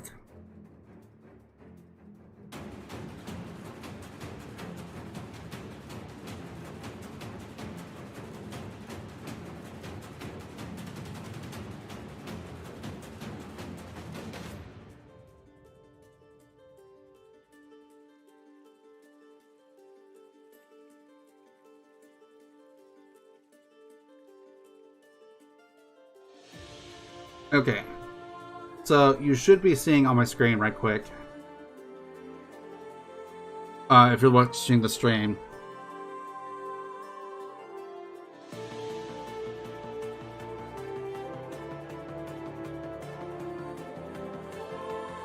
Yeah, just checking something.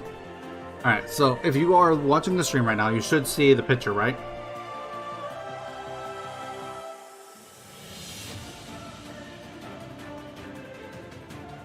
You don't need to worry about turning on the audio for the stream, just listen to me on Discord. Or Tori's. Oh wait, I was muted. Fucking hell. Okay, so right quick, you can see the stream, correct? Okay, so when you want to roll to hit, you look for that. You look at this. Yeah. And then this is the to hit modifier. You would click on one of these different ones depending on what you're attacking with. So first you roll onto this, and then if it hits, you roll this. Yep.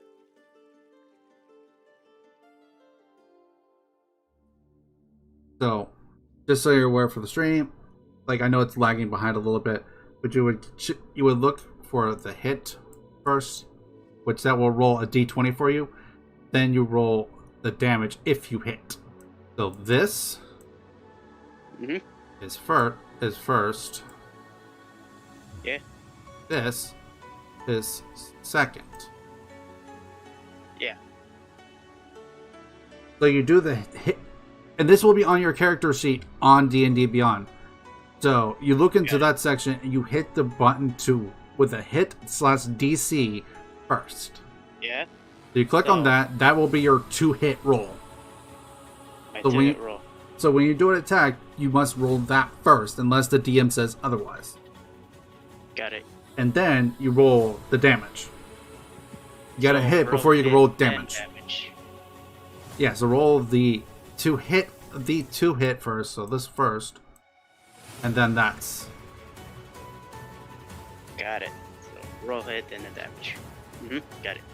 Hopefully that's explained better. I don't know. But it is something that you will need to make sure you learn, because it is very important.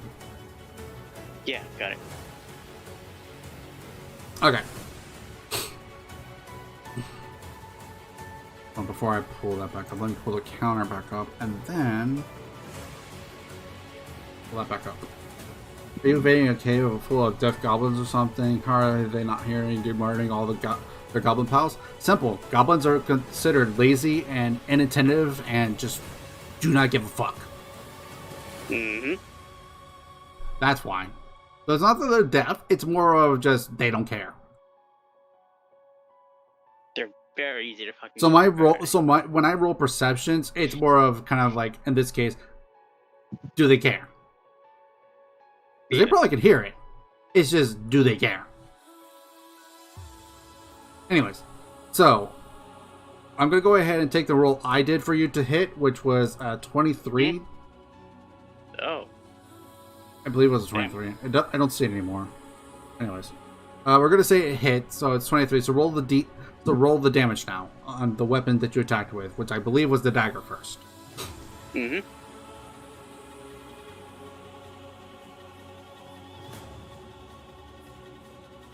I got it. 5? Okay, now because this is a sneak attack, I believe it said roll 2d6. 2d6. Yes. This is damage added on. Got it. 7. That I didn't know if there was a button for that or not. So, but that is correct. Sneak attack damage. So 7 plus the 5 you died. This goblin's just absolutely massacred. I do not know how two-weapon weapon actually works exactly. I think it just works as 2 different attacks in a sense. So I believe you only moved to like 20? Something like that. Let me see. 5, 10, 15. Yeah. Essentially 20. So you can move up to this next goblin and you can go ahead and make a attack with the short sword. I don't think you get sneak attack on this one though. I think it's only for one attack. Yeah, that makes sense. I think. I could be easily wrong. I'll double check with someone tomorrow. Got it. So hit with my short sword, then go for it. Yeah, because you already attacked with your dagger. Mm-hmm.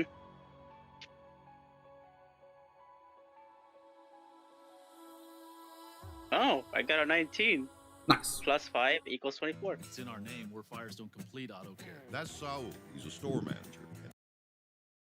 Not a bad. This is the other reason why I wanted to get Epidemic Sound working for me, because like I'm tired of these goddamn ads. Mm-hmm. Makes sense. Anyways, I think it was only on 20s for you still, right? I know there's some abilities that get crits on. Excuse me. On more than a 20. It looks like I don't see anything specific. Excuse me. So yeah, I don't see anything specific for that. Alright, that was important because if 19 gritted for you, you would have done a lot more. Excuse me. Yeah. A lot more damage. Immediately. Like the goblin would have been automatic dead. Uh-huh. Okay, so that being said, roll for damage now. Got it. I got a 3. Plus 3, so 6. Okay, and I believe we did say that there was not a sneak attack on this one. So, 6 damage. Okay. So you attack this goblin right here, and this goblin has been pretty beaten up, but it's still standing. Barely, but it's standing. Alright. I believe I'm gonna go ahead and start naming these goblins. So George. well, Gerald. let's just make them simple. Jeffrey. We already have a Jeffrey. Jeffrey. Oh, we do have a Jeffrey. Yeah. You can't do that to We Jeffrey. do have a Jeffrey. You can't. Greg the Yeah, but- Goblin. Don't disrespect the Yeah. Jeffrey. Yeah, we have Jeffrey, we have Biscuit, and then we have Sip. Or, in specific order, Jeffrey, Sip, then Biscuit. And the Holy Trinity. Yeet. Indeed. Anyways, So I haven't seen Jeffrey do anything in quite a while. okay. Next was Goblin A, but you already killed that goblin. So next is Sif. Sif does not get its breath attack back. It's still recharging. Okay. Sif was Artorias. So Sif sees you run into there. So I'm gonna say that Sif was like right here. So about 5, 10, 15, 20, 25, 30. Where's this goblin at? I'm gonna say this goblin's like right here. The party's too hard. He falls over a lot. Okay, so can you tell me his attack modifier, hit modifier on his bite attack, please? He's gonna make a bite attack of this. It should show a plus to hit on its.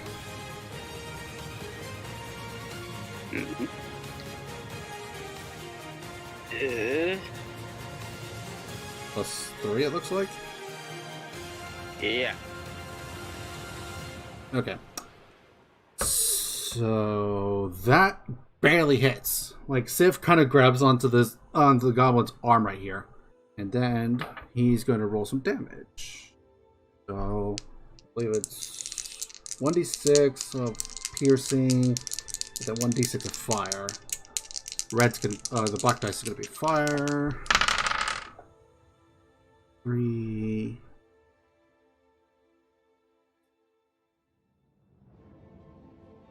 Okay, Sif effectively just rips this goblin's arm off. Effectively, just grips it by its arm and just pulls it down and just almost half rips off the arm essentially. And then as the goblin falls down to the ground, kind of just bites at the neck, chomping down hard, and then also to ensure that the goblin's dead, kind of lets some fire out as he's chomping down on this goblin, and this goblin is just burned and mauled. Damn. Gruesome, dude. He dealt 6 piercing damage, which almost killed the goblin in itself, and then he did 3 fire damage, which was 6 plus 3 was 9 damage. No, so it's enough to It's kill not. the fucking Well, goblin. if he rolled much more damage, I would have said he ripped his head completely off instead. God. Yeah, Because goblins only have 7 health.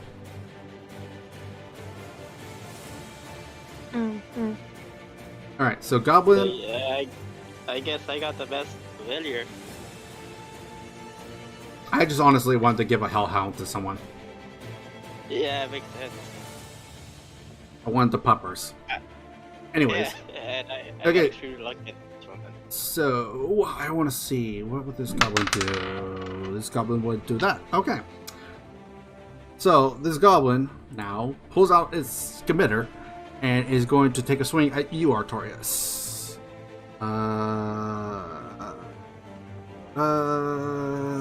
Okay. Hmm. 7 plus 4. So does a load hit? Check your AC. Or armor. AC? Armor or AC. My armor? Should be one of those two. Ah, Yeah, armor. 14. It's 14? Yep. Okay. So this goblin tries to take a swing at you, but you being the rogue that you are relatively adept at dodging and stuff like that. So you just move. You just definitely move to the side as this scimitar just takes a swing down at you where you were just standing. Hmm? The goblin curses at you in its native tongue, but you don't understand it. But you definitely know it's mad. It's upset that you dodged. All right. I'm not gonna stay still like some NPC. That being said, let me hold on. Forgot to do that. Okay. Next is Harvest. Whoa. Harvest, you are back here. Technically, you're like right here. It's like Biscuit's right there. You're right there. Okay. So yeah, you're right there. So what do you do? Am I a bit far to do a melee attack? Yeah, melee attacks need to be within 5 feet. 5, 10, 15, 20. You can get a range of one that got 25, 30. You can go right here or right. Hold on. You can go right here or right here with your range, with your movement. Okay, I would like, so I would like to be right across from that goblin. Right here? Mhm. Okay. 5, 10, 15, 20, 25, 30. Because you can move across friendly spaces and not be hindered. Oh, okay. Okay, so you have 3 goblins that you could choose to attack. Which one do you attack? This one's B, Alright. this one's C, and this one's E. I think. Let's see. I'm thinking of taking my light hammer and try throwing it over. Try hitting the goblin that is above, which is Goblin E, I believe. This one? Yeah. Okay. I will also note you do see this goblin leader. Okay.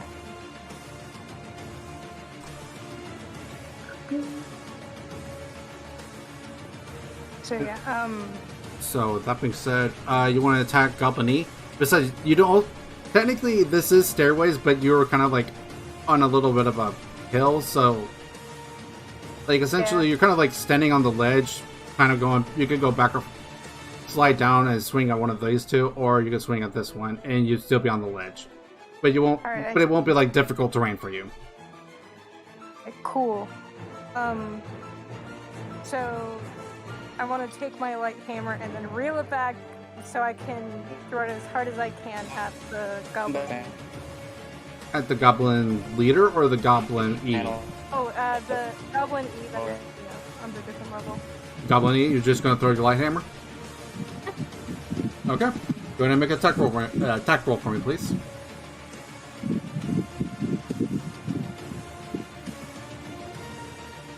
15.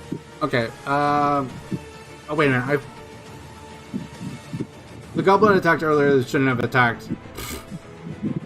This is a surprise round because they didn't hear you coming. So that being said, you get advantage. That was on me. Cool. That was on me. Hey, What did I miss? Not too much. Nothing much, just a lot of goblins. Okay. 17. 17 does hit. Awesome. Alright. I really can't turn on it far, unfortunately.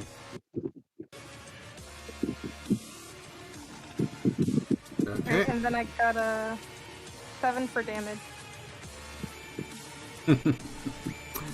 So, because of that, you actually just wind your arm back, kind of just preparing yourself, aiming, trying to make sure that you hit this goblin.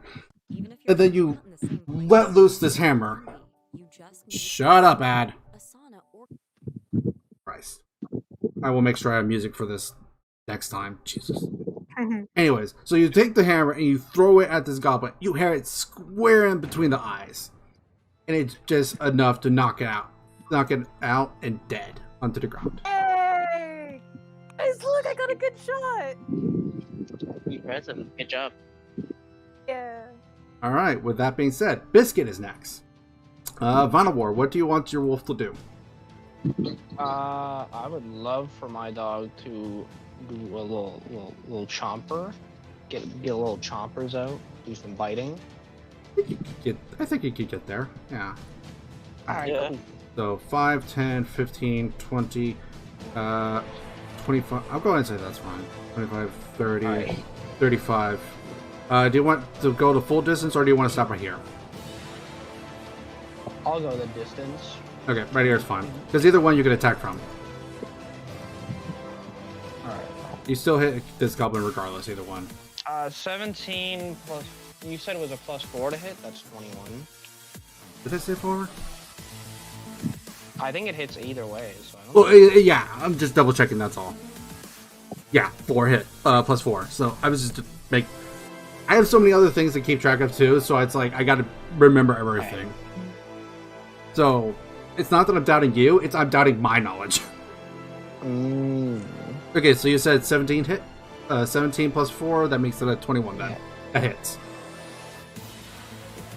Alright, do you want me to roll the damage or do you want to roll the damage? You can roll damage. I'm just. Okay, so... Ah!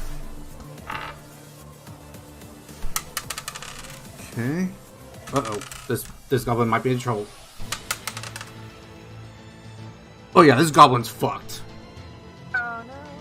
So you see Biscuit essentially just come barreling through to this tunnel, and you Vanawar aren't there, but everyone else is, and you see this wolf just kind of knock this goblin over, and just tears at its throat, completely just mauling it. And this goblin is just absolutely desecrated and is dead. Dang, dude. Peppers do be freaking being extra deadly.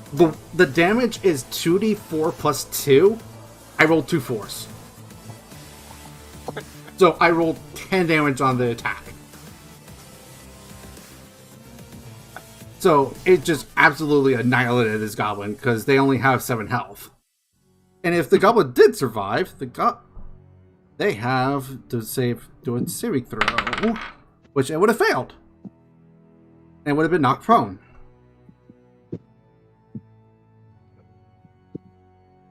Okay. Let me go ahead and update that encounter. Which one is this? Wait, was this the same combat thing that we were doing when I left? No. It's No. different. Thank Jesus Christ. That was Goblin. I believe that was C. God I damn would it. C. C.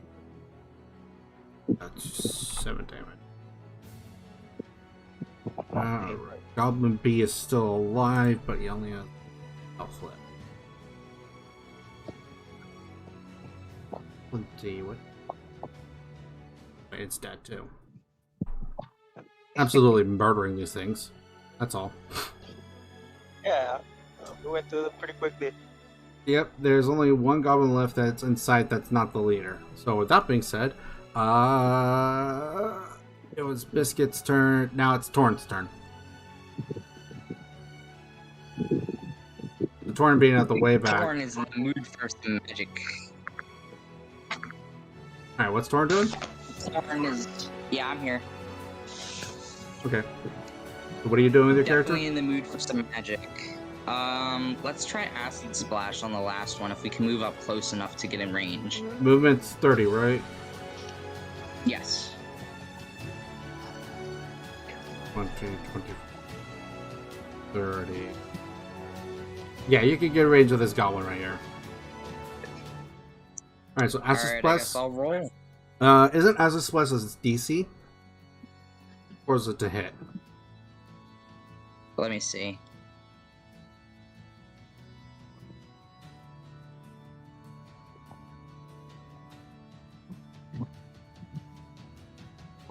Goblin is dead as well. It just says under hit DC, it just says Dexterity 12. Yeah, so that means that. That means I have. That means the goblin has to make a dexterity save. 12, you said? Yep. Okay, it saves it. What happens?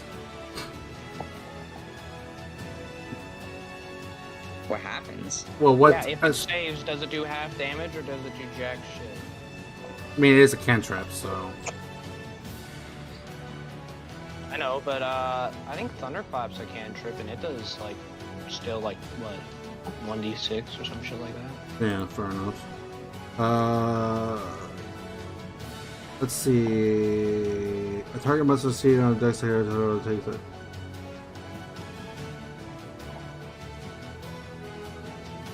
It does not say it takes half damage now. Okay. No. So the goblin happens to see this splash of acid coming at it, and kind of just rolls out of the way as it sees the spot behind it, just kind of melts away from this acid. Alright, and with that being said, that doesn't matter because we are technically in a surprise attack right now. Phandelver, it is your turn.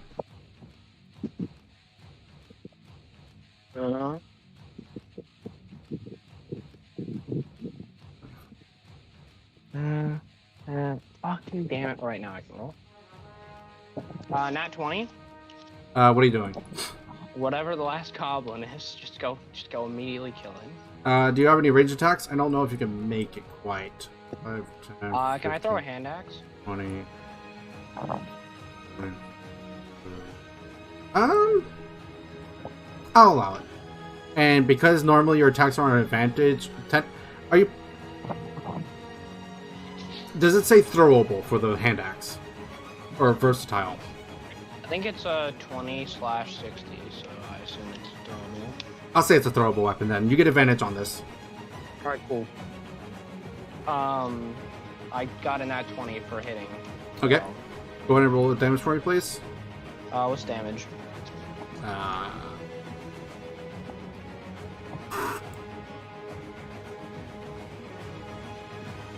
And for some reason I don't see your axe equipped or hand axe equipped. They are. All right, here. Let me go ahead. Yeah, what the hell? I don't know why. I'll open it. Yeah, it is a thrown weapon. Okay. Now those are, Inventory. and there Yeah, is. those of my hand axes are equipped. Yeah, I just equipped them. That's why I'm in your character sheet right now. It's 26. It's 1d6 plus 3. Okay, so... Wait, I do max damage, and then I roll again. Oh, yeah, it's a crit. So this thing's just absolutely dead anyways. 6 plus 4 plus 3... 13. It did. It just super did. Alright, cool. Imagine goblins. I'm imagining the goblin dodging the acid like the agents from the Matrix. All right. It's debatable. I don't think it's that flexible. And with that, Torin, or not Torin, excuse me, titles go. Let's see. 5.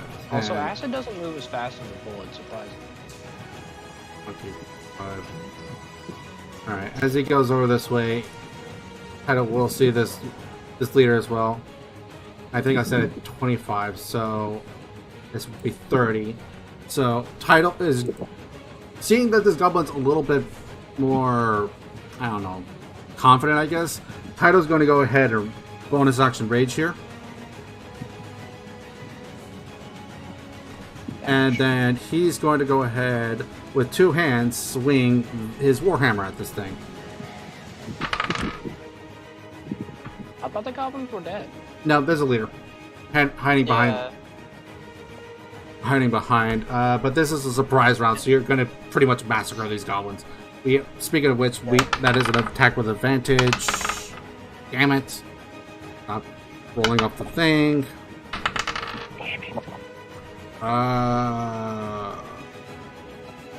Okay, the hammer hits +5. I don't feel like I don't think the thing says anything about its AC being different, so that does hit. Next, this is going to be 1d10 +3 +2 because of rage.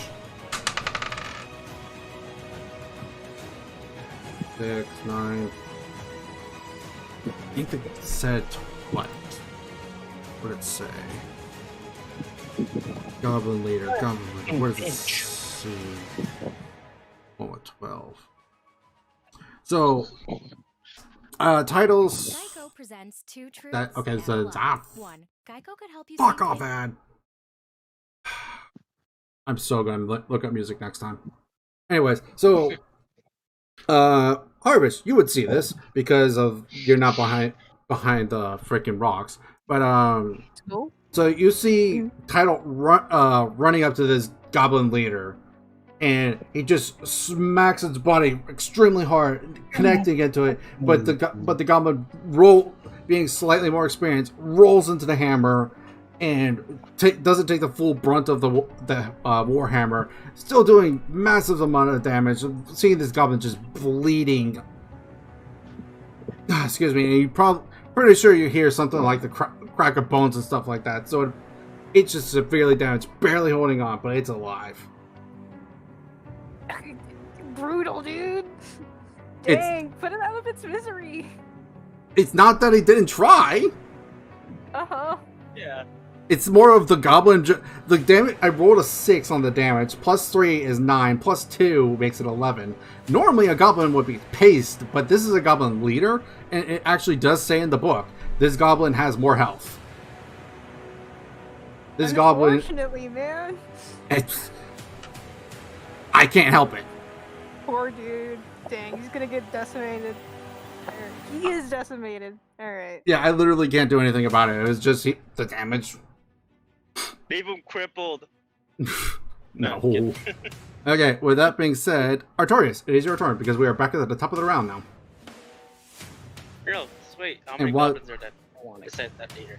And while you do that, the fire breath on Sif does not come back yet. Oh, fuck. It's on a 6, so I have to roll a 6, or otherwise it doesn't come back.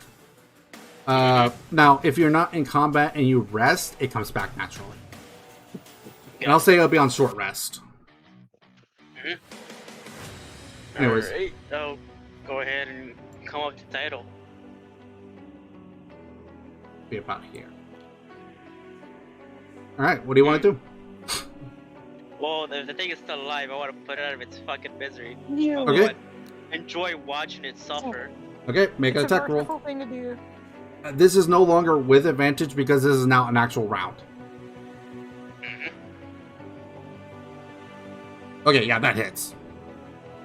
That 22 hits. God damn it. Wait. I believe because, yeah, it's actually pretty much, like, don't even worry about rolling damage. This goblin's just absolute. If you want to, you can roll the damage, but this thing is dead. Yeah. This goblin's absolutely dead. Like, no matter what you roll in damage, it is dead because it had 1 HP. Yeah.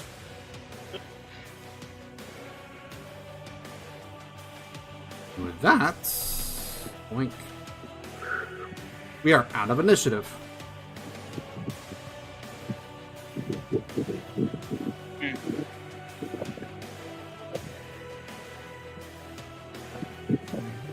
Okay.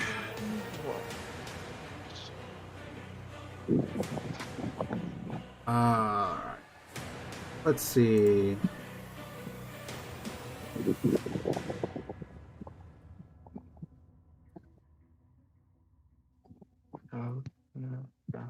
Okay, that wouldn't have happened if...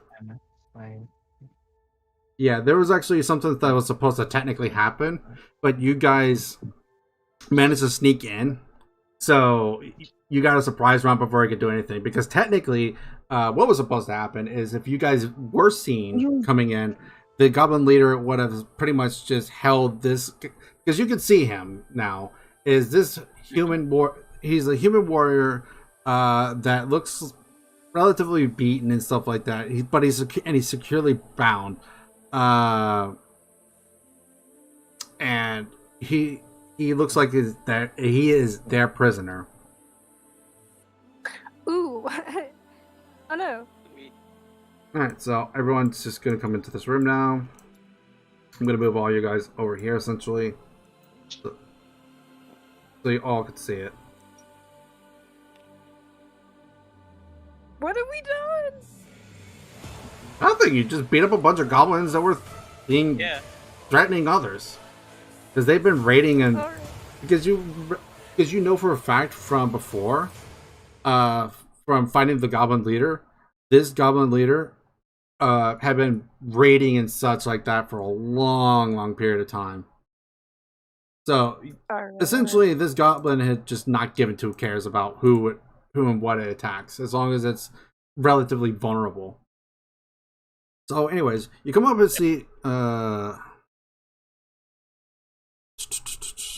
Sildar Hellwater or Hellwant.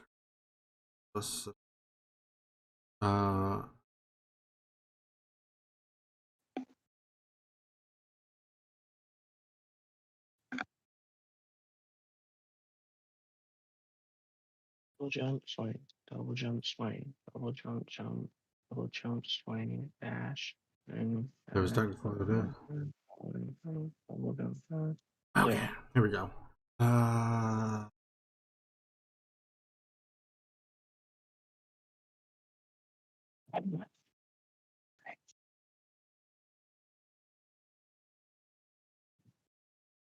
Okay. So you guys have dealt with all these goblins now, and you see this relatively kind of oldish, but not extremely old. He's about 50-ish, some odd years in age. So a little bit of maybe like some gray hair, maybe a few wrinkles, but he's definitely a very much of a veteran. Like you could tell that he is used to combat, but at the same time, like he doesn't seem like the hard grizzled kind of person that like just kind of would, brush you guys off or kind of anything like that. Looks like he seems like someone you guys would probably know, possibly. I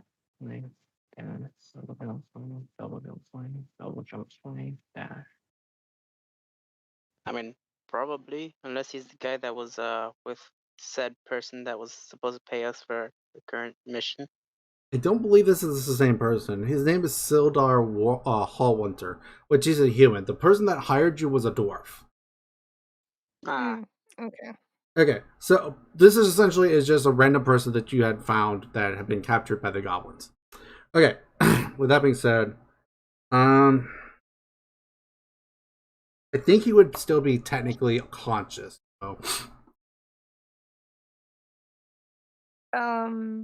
Can we slap him awake? Well, no, he's already awake. You can tell he's just kind of like he's beaten up. Like effectively, like if you look at your guys' HP, he'd be like 1 HP. Oh, okay. So essentially what would have happened is like if these goblins saw you coming and they could have easily have just like he would have said something along like this is on me because I should have been paying attention more. He was supposed to either say truce or the human dies. Mm. And you guys would have had an Okay. option at that point. But because of just like how it went, like Title kind of got up in his face while it was still the surprise round, so he didn't even get a chance. Mhm. Yeah. Oh, I hate this. We took everything way too quickly for them to even, make sense of the situation. Okay. So with that being said, knowing also even if he was kind of unconscious, he had heard the battle because like fighting is loud. Like you got Title using a warhammer, you guys using magic, Vanawar using a great sword, Harvest using the hammer, like, and just also the wolf and also the hellhound pup. Like there's no way you can match that. Yeah, Yeah. especially the sound of flesh tearing off each other. Okay, let me just get into character right quick because I'm technically supposed to roleplay this character. Mm-hmm. I'm going to say it right now. Title's going to be silent during this because I want to roleplay this character.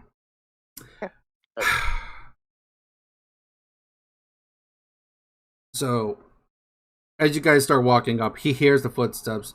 He looks up slowly at you guys. Black eyes, beaten up. One of his eyes swollen shut. Just absolute mess. It's absolute.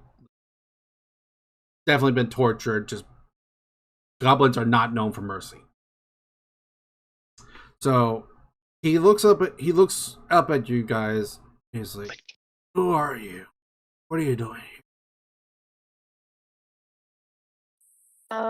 What are you doing here? Oh, definitely not here by choice. As you can see, I'm bound up. These goblins, they caught us off guard during one of our transports to one of the nearby cities. And they managed to take us prisoner. I'm the only one that's still alive thus far, as far as I know. But the other goblins had. I don't even talk about it. It's something that is just, even being used to war and stuff like that. It was gruesome. Oh. Ouch. My apologies. I don't mean to be disrespectful, but who are you all? Who are you people? Kind of, but not necessarily like that. Yeah. Who wants to do introductions here? So essentially, I'm going to not I'm roleplay it out. All Definitely. right. The title's going to introduce himself no as well. Okay. So, Okay. well, Who my wants to name. go first? Well, okay. Title actually had already introduced himself at the very least. If everyone's being a little awkward about it, he's going to introduce himself. His name is Sildar Hallwinter. Like I said, he was looking roughly about 50 or some odd years old.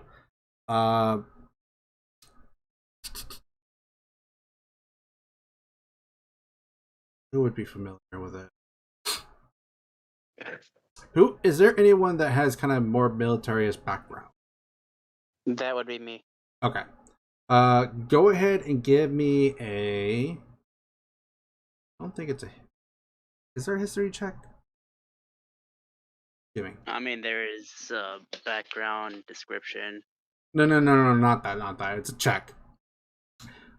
Give me an insight check. Insight. Yes. Got it. Yeah. Yeah. Fuck, I rolled a 5. Okay. I think also Title actually has one too. Okay. Well, don't worry. Actually, Title rolled on 18. Not sure what his modifier is, but the fact he rolled 18 is enough. So Sildar Hallwinter. The reason why the name seems familiar, even slightly at all, is because he also places of honor in the famous Griffin Cavalry of the great city of Waterdeep. He is also known as an agent of the Lord's Alliance, a group of allied political powers, concerned with mutual security and prosperity. Members of the order ensure the safety of cities and other settlements by proactively eliminating threats by any means while bringing honor and glory to their leaders and home.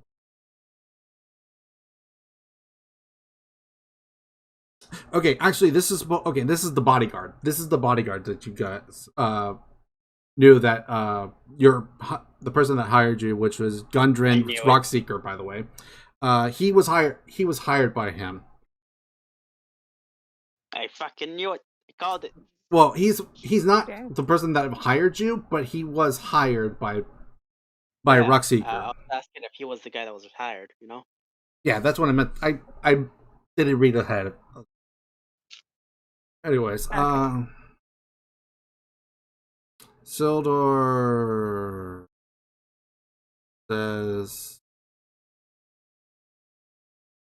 okay, so I'm gonna not RP this, but Sildar is gonna be, because Tito's gonna ask him. It's like, so what happened?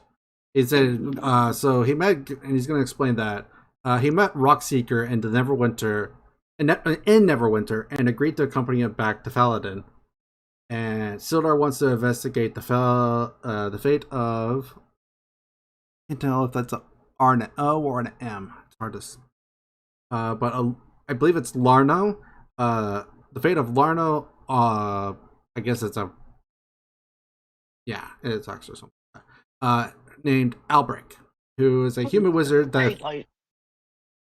Who is also a fellow member of the Lord's Alliance, who disappeared shortly after arriving in Faladin. So he also explains that he hopes to learn what happened to Larno, and he assisted Gundren in reopening the old mine and restore Faladin to a civilized center of wealth and prosperity. So essentially, his intentions are good. Long story short, okay. He's kind of looking for his missing comrade. Interesting. All right. So, did we just receive this information, or did the characters just receive this information? Yeah, effectively. Essentially, a mixture of like title, because of his insight check being so high. He tells you guys a little bit about Sildar himself, remembering that Sildar was the bodyguard that God damn it, Gundren Rockseeker had. The person who hired you, he hired him as well to go along with him ahead. And now, and Sildar's reason for joining him isn't just protection, but also to find Albric. So it's kind of so Taito essentially explains who he is, like about the fact he is a part of the Griffin Cavalry and stuff like that. And then Hallwinter interrupts, also saying that he's looking for his companion Albric, that is a wizard, a part of the Lord's Alliance also as well. But it disappeared shortly after going into Faladin, which is a location I believe you guys are supposed to be meeting up Rockbreaker or Rockseeker anyways. Okay. Alright, do you guys want to ask him anything else, or what do you want to do? Because I'm going to tell you definitely that Title is going to go ahead and go over there and unbind him. So let's see. We'll just do a check to see what's around the room. I don't know. Okay. Give me a perception check. Nat 20. Okay. With that nat 20, you pretty much see everything. Nothing super spectacular about this room. You can tell that this is pretty much where the common goblins take their rest, kind of go about their day when they're not on watch or something like that. You could definitely tell that there was a presence of other people that were here at one point, but otherwise they have been killed, whether it be like they pushed them off a cliff or whatever. But their remains are not here. That being said, I will say, because you rolled a nat 20, go ahead and add 10 silver to your inventory, please.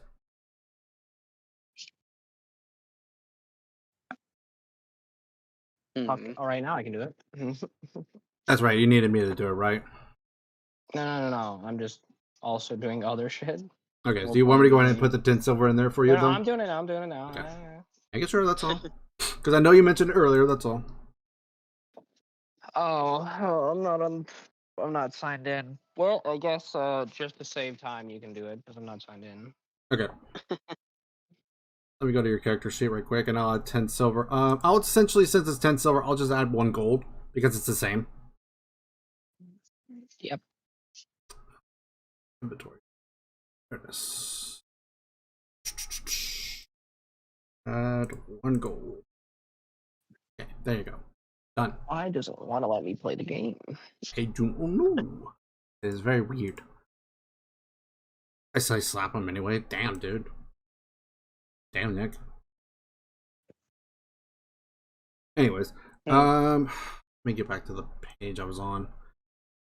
Okay, so I believe that, well, actually, let me roll something to make sure he would do that. Yeah, he would do that. So Title will ask him, like, does he happen to have any information on the, just anything going on, essentially? So, excuse me. The Roxy, so Silver provides you guys with the following information.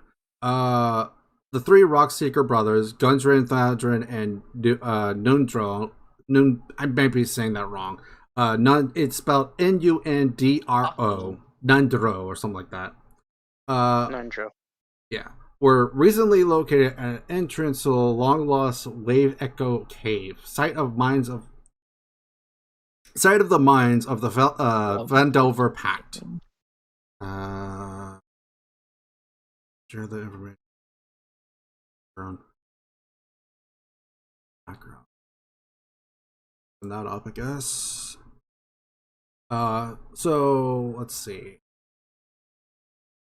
So according to what I'm reading, I'm supposed to provide you guys with this information. It says the first 2 paragraphs of it, at least. I believe.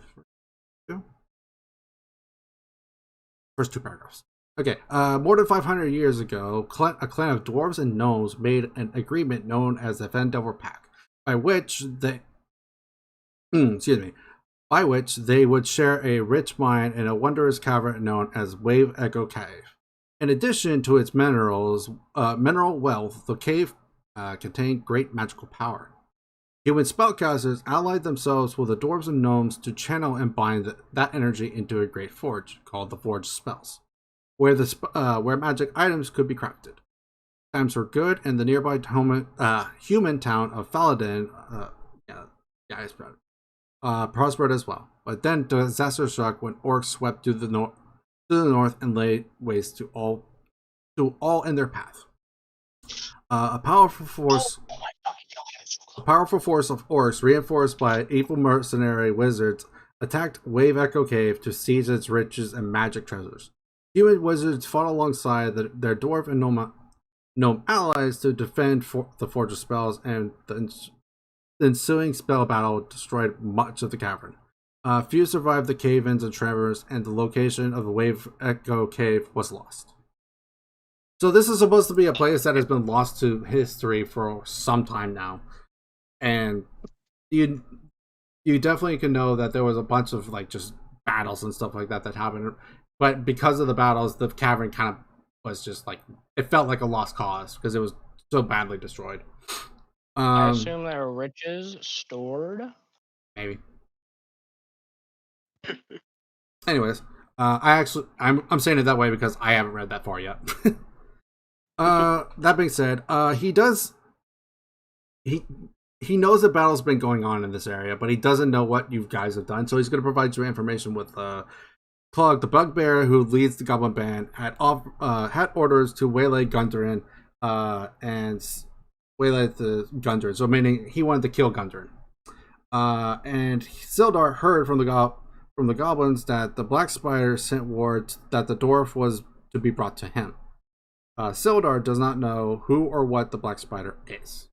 So the bugbear is not the Black Spider, from what I'm understanding. But maybe it's just a big black spider. Maybe. But I I guess will say, agree. do you wish you guys to provide him information that Calgar has been killed, or Calrag? Excuse me.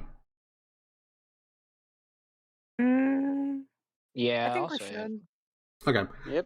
Okay. So he's gonna let a sigh of relief out. I was like, thank the goddess.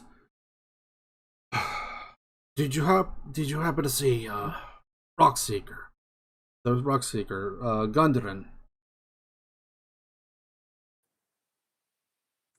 Mm. Okay, did you see the dwarf?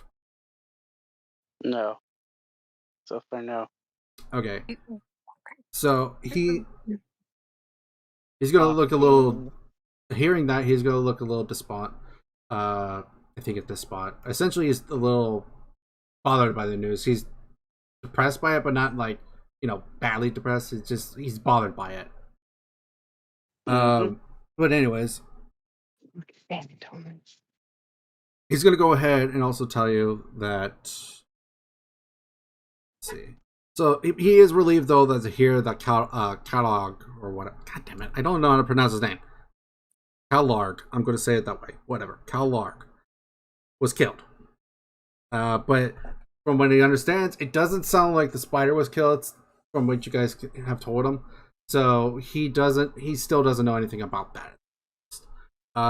He also has a map on him, and after Title unbinds him, he will take out this map from his back, or essentially it was hidden in his armor effectively, so the goblins couldn't have known about it. Or essentially it was hidden, it looks like. Because it does. Oh.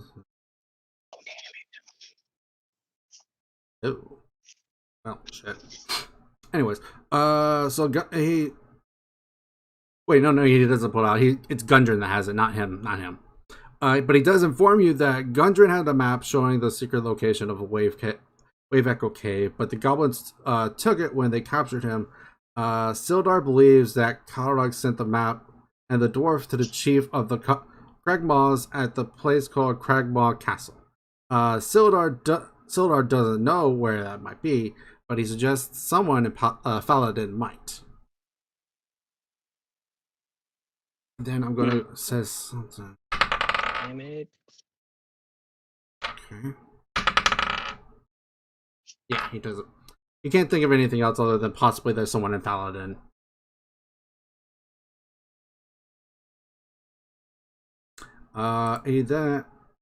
He also will explain that his contact in Paladin. Wait. I was looking for him. Okay, I'm gonna just read this anyways. It says Sildar's contact in Faladin is a human wizard named. Oh wait, that's probably a capital I then. That's IARNO. Wonder what the hell that. Arno Albrecht. The wizard traveled to the town 2 months ago to establish order there. After the Lord's Alliance received no word from him, Sildar decided to investigate. Okay, that's what it was. The long story short is that also Sildar wanted to go ahead and head to Faladin to try to see if he can't get in contact with the wizard himself, since there had been no reports back from him. And he also will explain that he does intend to still go on to Faladin since it's the nearest settlement. And he will tell you guys that he wishes to offer the party some money in return for escorting him there, since he's definitely badly injured and stuff like that. Like, he can't really defend himself. Heck yeah. But he does warn you guys that he does say, although he has no money on him, he can secure a loan to pay the characters within a day arriving in Faladin. He hopes that they'll put a stop to the goblin raids by clearing out the caves. But you guys, I will say, have completely cleared out this cave, minus the wolves, but the wolves have been calmed, and no goblins here. They won't do anything. So essentially, you inform Sildar that the cave had in fact been cleared out. So with that being said, he just breathes with a sigh of relief, and it's like, let's just get out of this place. No one should stay here for long. It messes with the mind. I kind of. Yeah, guys, I kind of feel guilty about taking money from him. I mean, he doesn't really have any on him, and he got beat up. Probably some trauma there. Do we really?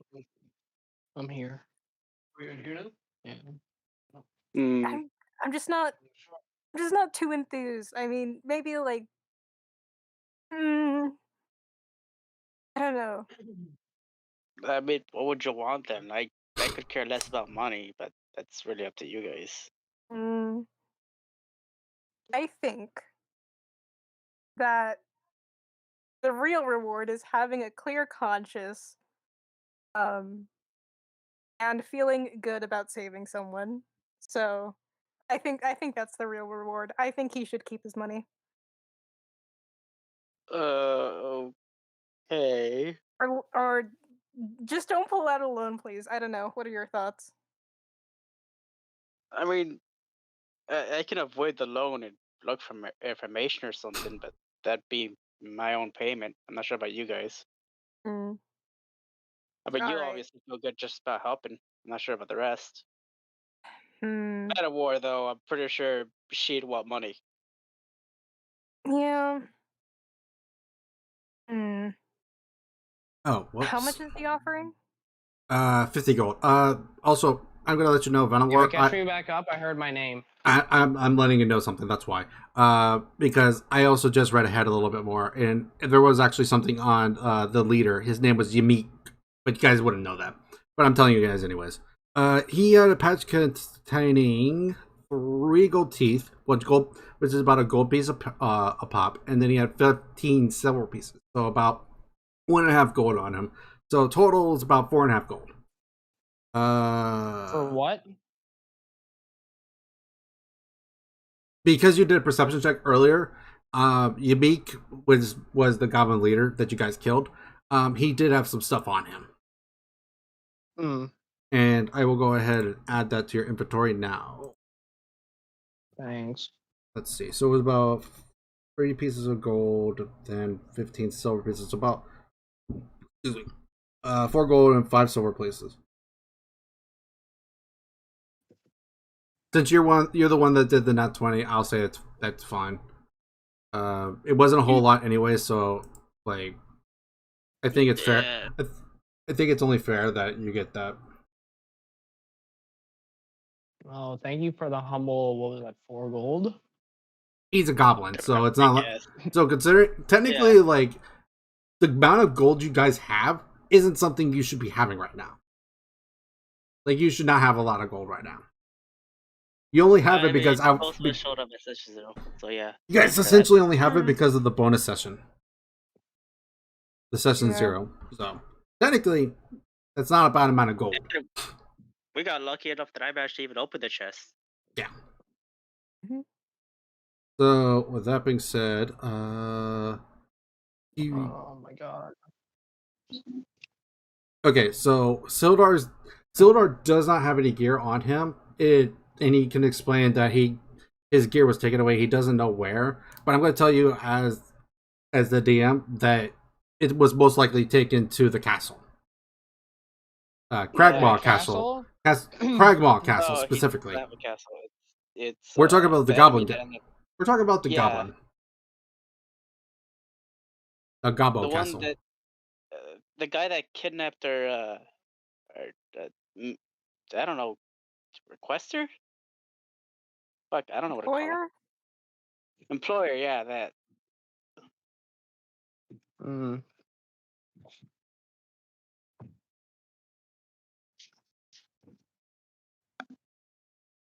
I mean, does he know of any nearby camps, probably, or anything? I'm reading something. Sorry. Are we allowed to go purchase things from shops with our gold? Yeah, you can. Let's see.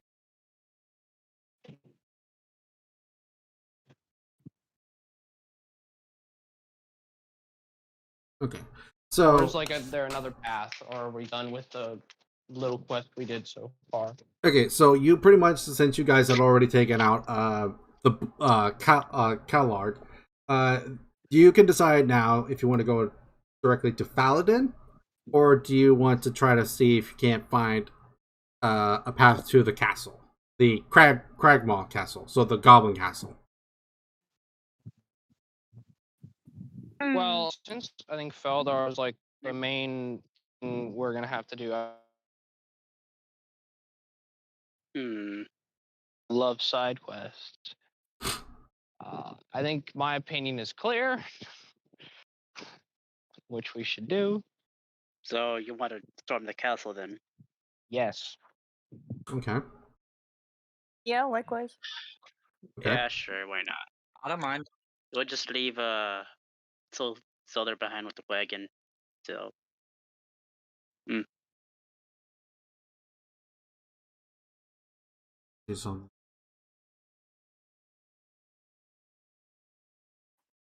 Oh, Destiny. Hi, Destiny. What are you doing outside?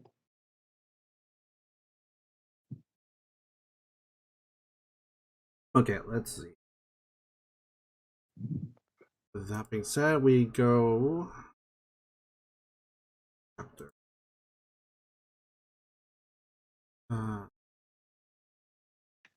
We can still go to the other place after the castle, correct? Yeah, I'm just trying to figure out one thing because I'm trying to see if you guys go straight there because you need to find out information. Sounds like. So I'm trying to figure out. Well, to speed up things, you know that guy that the guy, like the dwarf, the guy, the dwarf, the guy was asking. He's dead now, or else I'm gonna try and search for him. You can't tell that he. From what you understand, the dwarf was taken to the castle. Yeah, proven by the fact that he wasn't in the cave in the first place.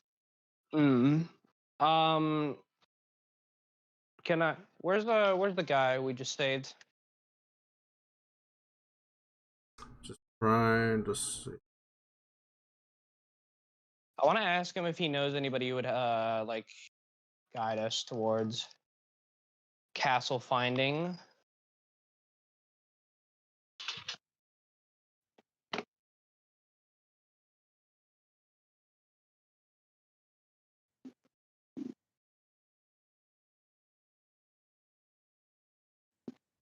Wait a second.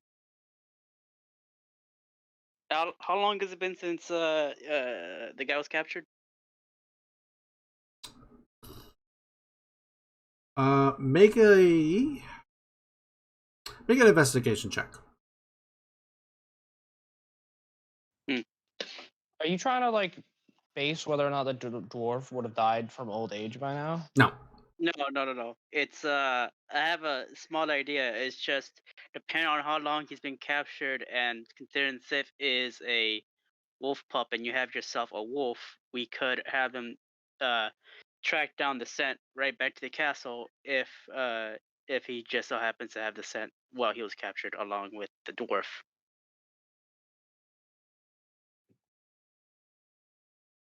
Damn it.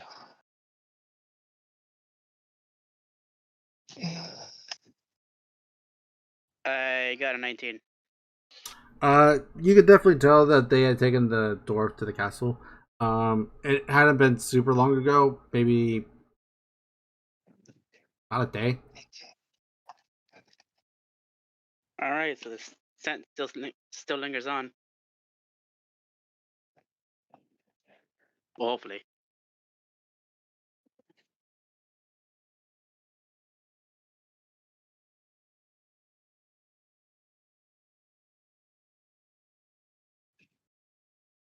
Just reading over a few things. Fucking damn it. Where's the...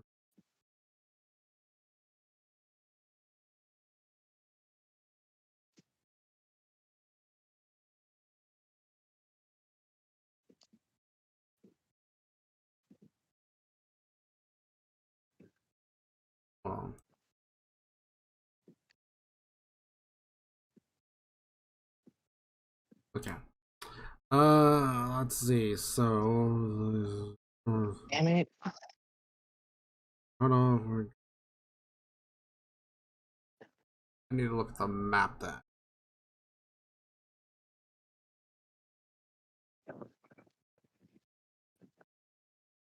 Let's see.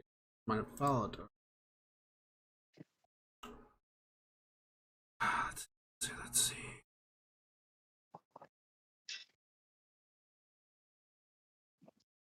Don't know where the map is. So, Fucking damn it. I'll find it right.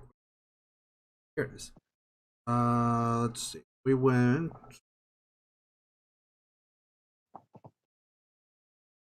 Hideout. Fuck.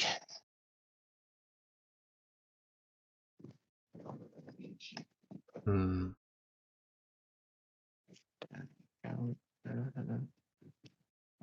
Fuck.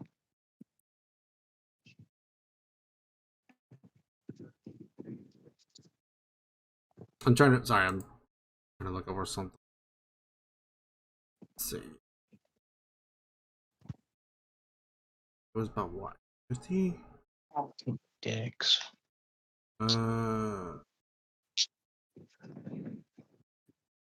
Jump.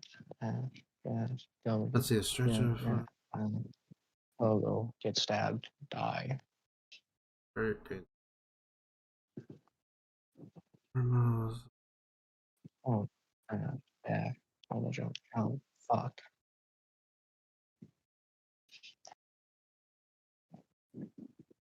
C dash. Jump. Dash. Double jump. Logo. Logo. Logo. Logo. Dash. Logo. Jump. Logo. Logo. Sorry, I'm trying to figure out like how far apart is it because it's time travel stuff. Like Got it. gotta figure out how long it's gonna take. I'm just doing stupidly hard side quests in the game, so you're all set. Pogo jump, pogo jump, dash, pogo fuck. Okay, so that is. Okay, so the path you are on is that path. Okay. Dash, dash, double jump, jump, dash, jump, pogo, pogo, pogo, pogo, dash, pogo, jump, Okay. pogo, dash, jump, pogo, jump, pogo, dash, pogo, jump, dash, pogo, jump, pogo, jump, pogo, jump, Okay. So the fucking damn it. Kragmaw's hideout was not too far off the road, so you could easily get back there about roughly an hour. So now it's about midday-ish or so. You guys travel down the road. Weather's not too bad. Looks a little bit of darkened clouds up above, but it doesn't look like it's going to quite rain. Maybe a little bit of light breeze here and there, but it's not quite like the gentle breeze like you feel like on a relaxing day. But it's not like heavy gusts that can like that can blow you over. So there's definitely a storm kind of on the way, but it's not. It's like it seems like it's far away, but you guys are kind of feeling the side effects of it. So. Oh wait, this. Yep. In my pocket. Can I have it? Keep that open. It's all D&D. All right, and so to get to either Faladin or the Kragmaw's Castle, it's gonna take about roughly 2 days. Because it's about 50 some odd miles before you can actually get there, and you guys take, including the wagon, it's also like about 24 miles some odd. So it takes time. So with that being said, I gotta check a few things. Okay.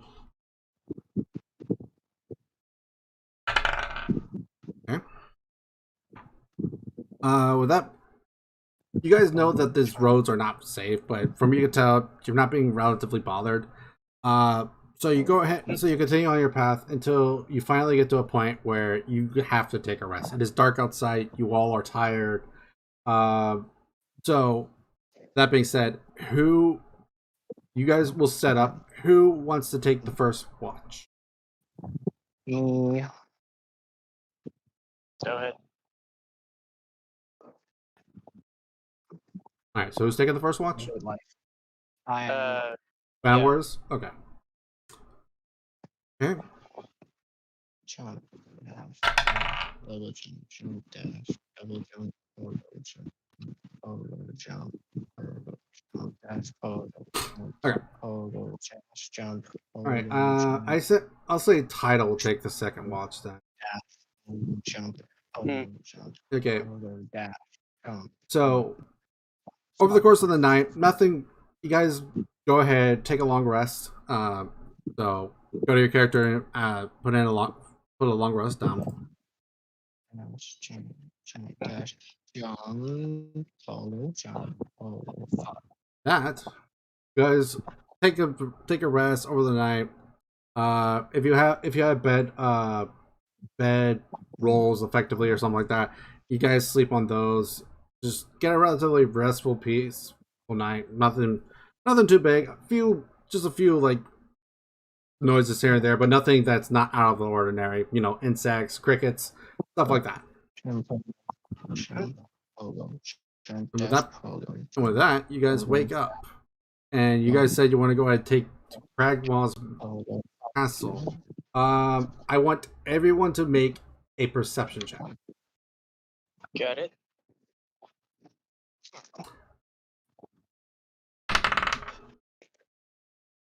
Okay, and I'll also roll for.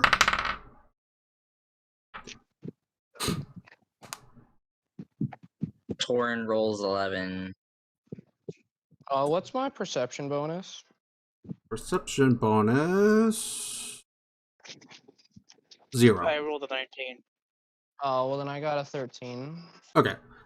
With the 19, you guys definitely could tell. Definitely tell where the goblin tracks lead. As far as like the castle goes, which is leading you guys to let me double check. 8 or 9. To the north. Yeah. From a general glance, it's a bit on the horizon, but you can definitely tell there are signs of signs of a forest, like a relatively large forest from the looks of it too. But you could see that the tracks lead into that forest. So if you want to go to Cragmaw's castle, you have to go into that forest. All right. Let's go to the forest.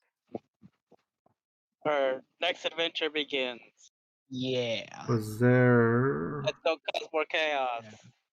Jump dash. anything specific? Double jump.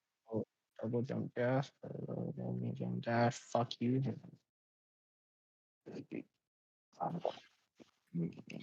Okay. While you guys are walking along.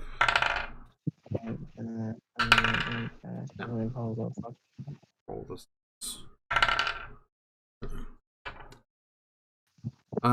So you guys get to the edge of the forest. Do you want to make a specific march order? I'll go first. Okay, Vanna will be first. All right. Jump, fuck you. Fist will kind of just stay behind to make sure nothing attacks the group from behind. Okay. So I'll Harvest stay is behind as well with Sif. alright, so Harvest and Artorias are at the back. Torrent, do you want to be towards the middle or do you want Tidal to be in the middle? Jump, dash, I'll be in the middle. It's fine. Okay. dash. I think Tidal would be towards the middle and everyone's respective pets would be right beside them. Dash, I'll go fuck you.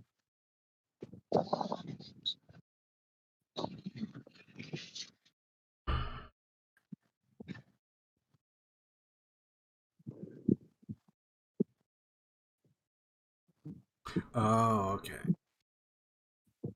Fucking goddamn. I'm looking at something, and I was trying to figure it out a little bit. And it's like, oh wait, that makes more sense now.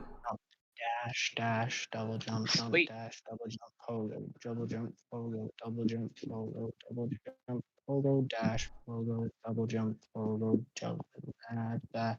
All He right, seems very focused. he is. Apparently, yeah. Fucking goddamn it. Okay. During the day, so you guys are about midday by the time you guys make it to the forest. So you're just walking along. Just you hear a bunch of noises, kind of like some cracking of some twigs and stuff like that. Nothing super near you guys, but you guys can hear movement all around and just general. But it is a forest, so there's always going to be some kind of life or activity. Might be a deer, don't know. Double jump, pogo. Makes sense. So, with that being said, you guys continue on your path until you get to a kind of a clearing that you see this castle at. Fuck you. And as you guys are looking at this castle,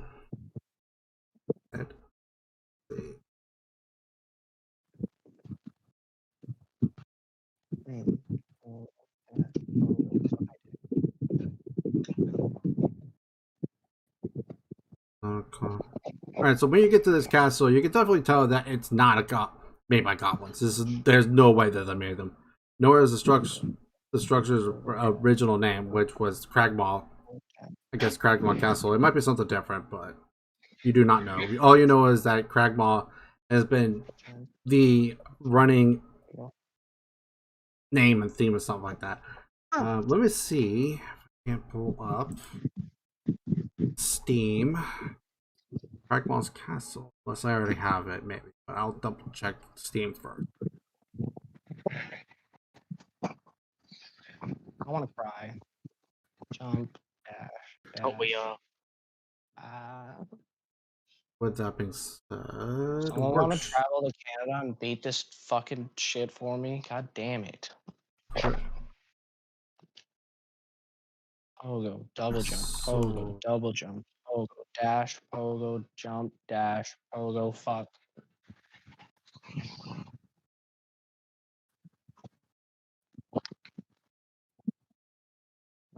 Dash, jump, dash, double jump, pogo, double jump, pogo, double jump, pogo, dash, pogo, double jump, pogo, dash, pogo, double jump, pogo, dash, pogo.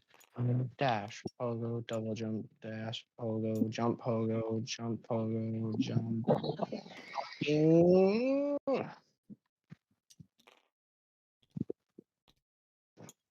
Trying to get you guys all together so I can save your characters again. Yeah, makes sense. Double jump, fuck. The spikes weren't there at the perfect time, so I lose. C dash, jump, dash, double jump, dash, double jump, pogo, double jump, pogo. This. Okay.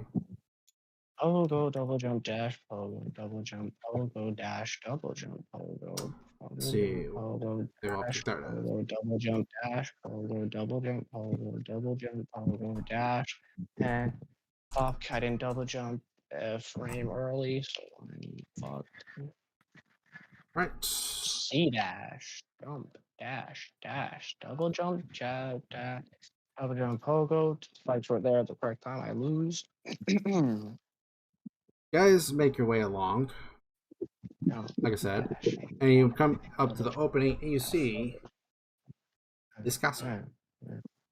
Just waiting for it to load. Fuck. Oh. C dash, jump.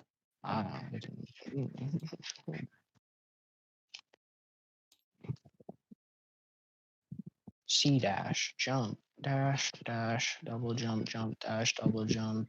Pogo, fucking balls.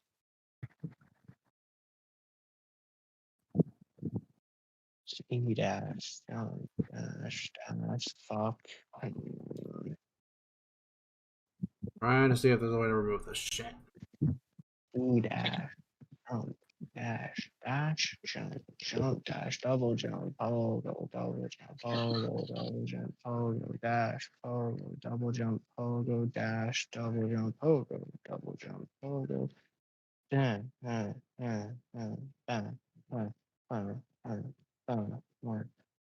Fuck me. Okay, I'm actually going to go ahead and say we're going to end this actually here because I need to figure out a few more things because this is being an actual pain in the ass. And if I can't, even I can't see, like, and I can't figure out how to remove this shit, it's like, you know.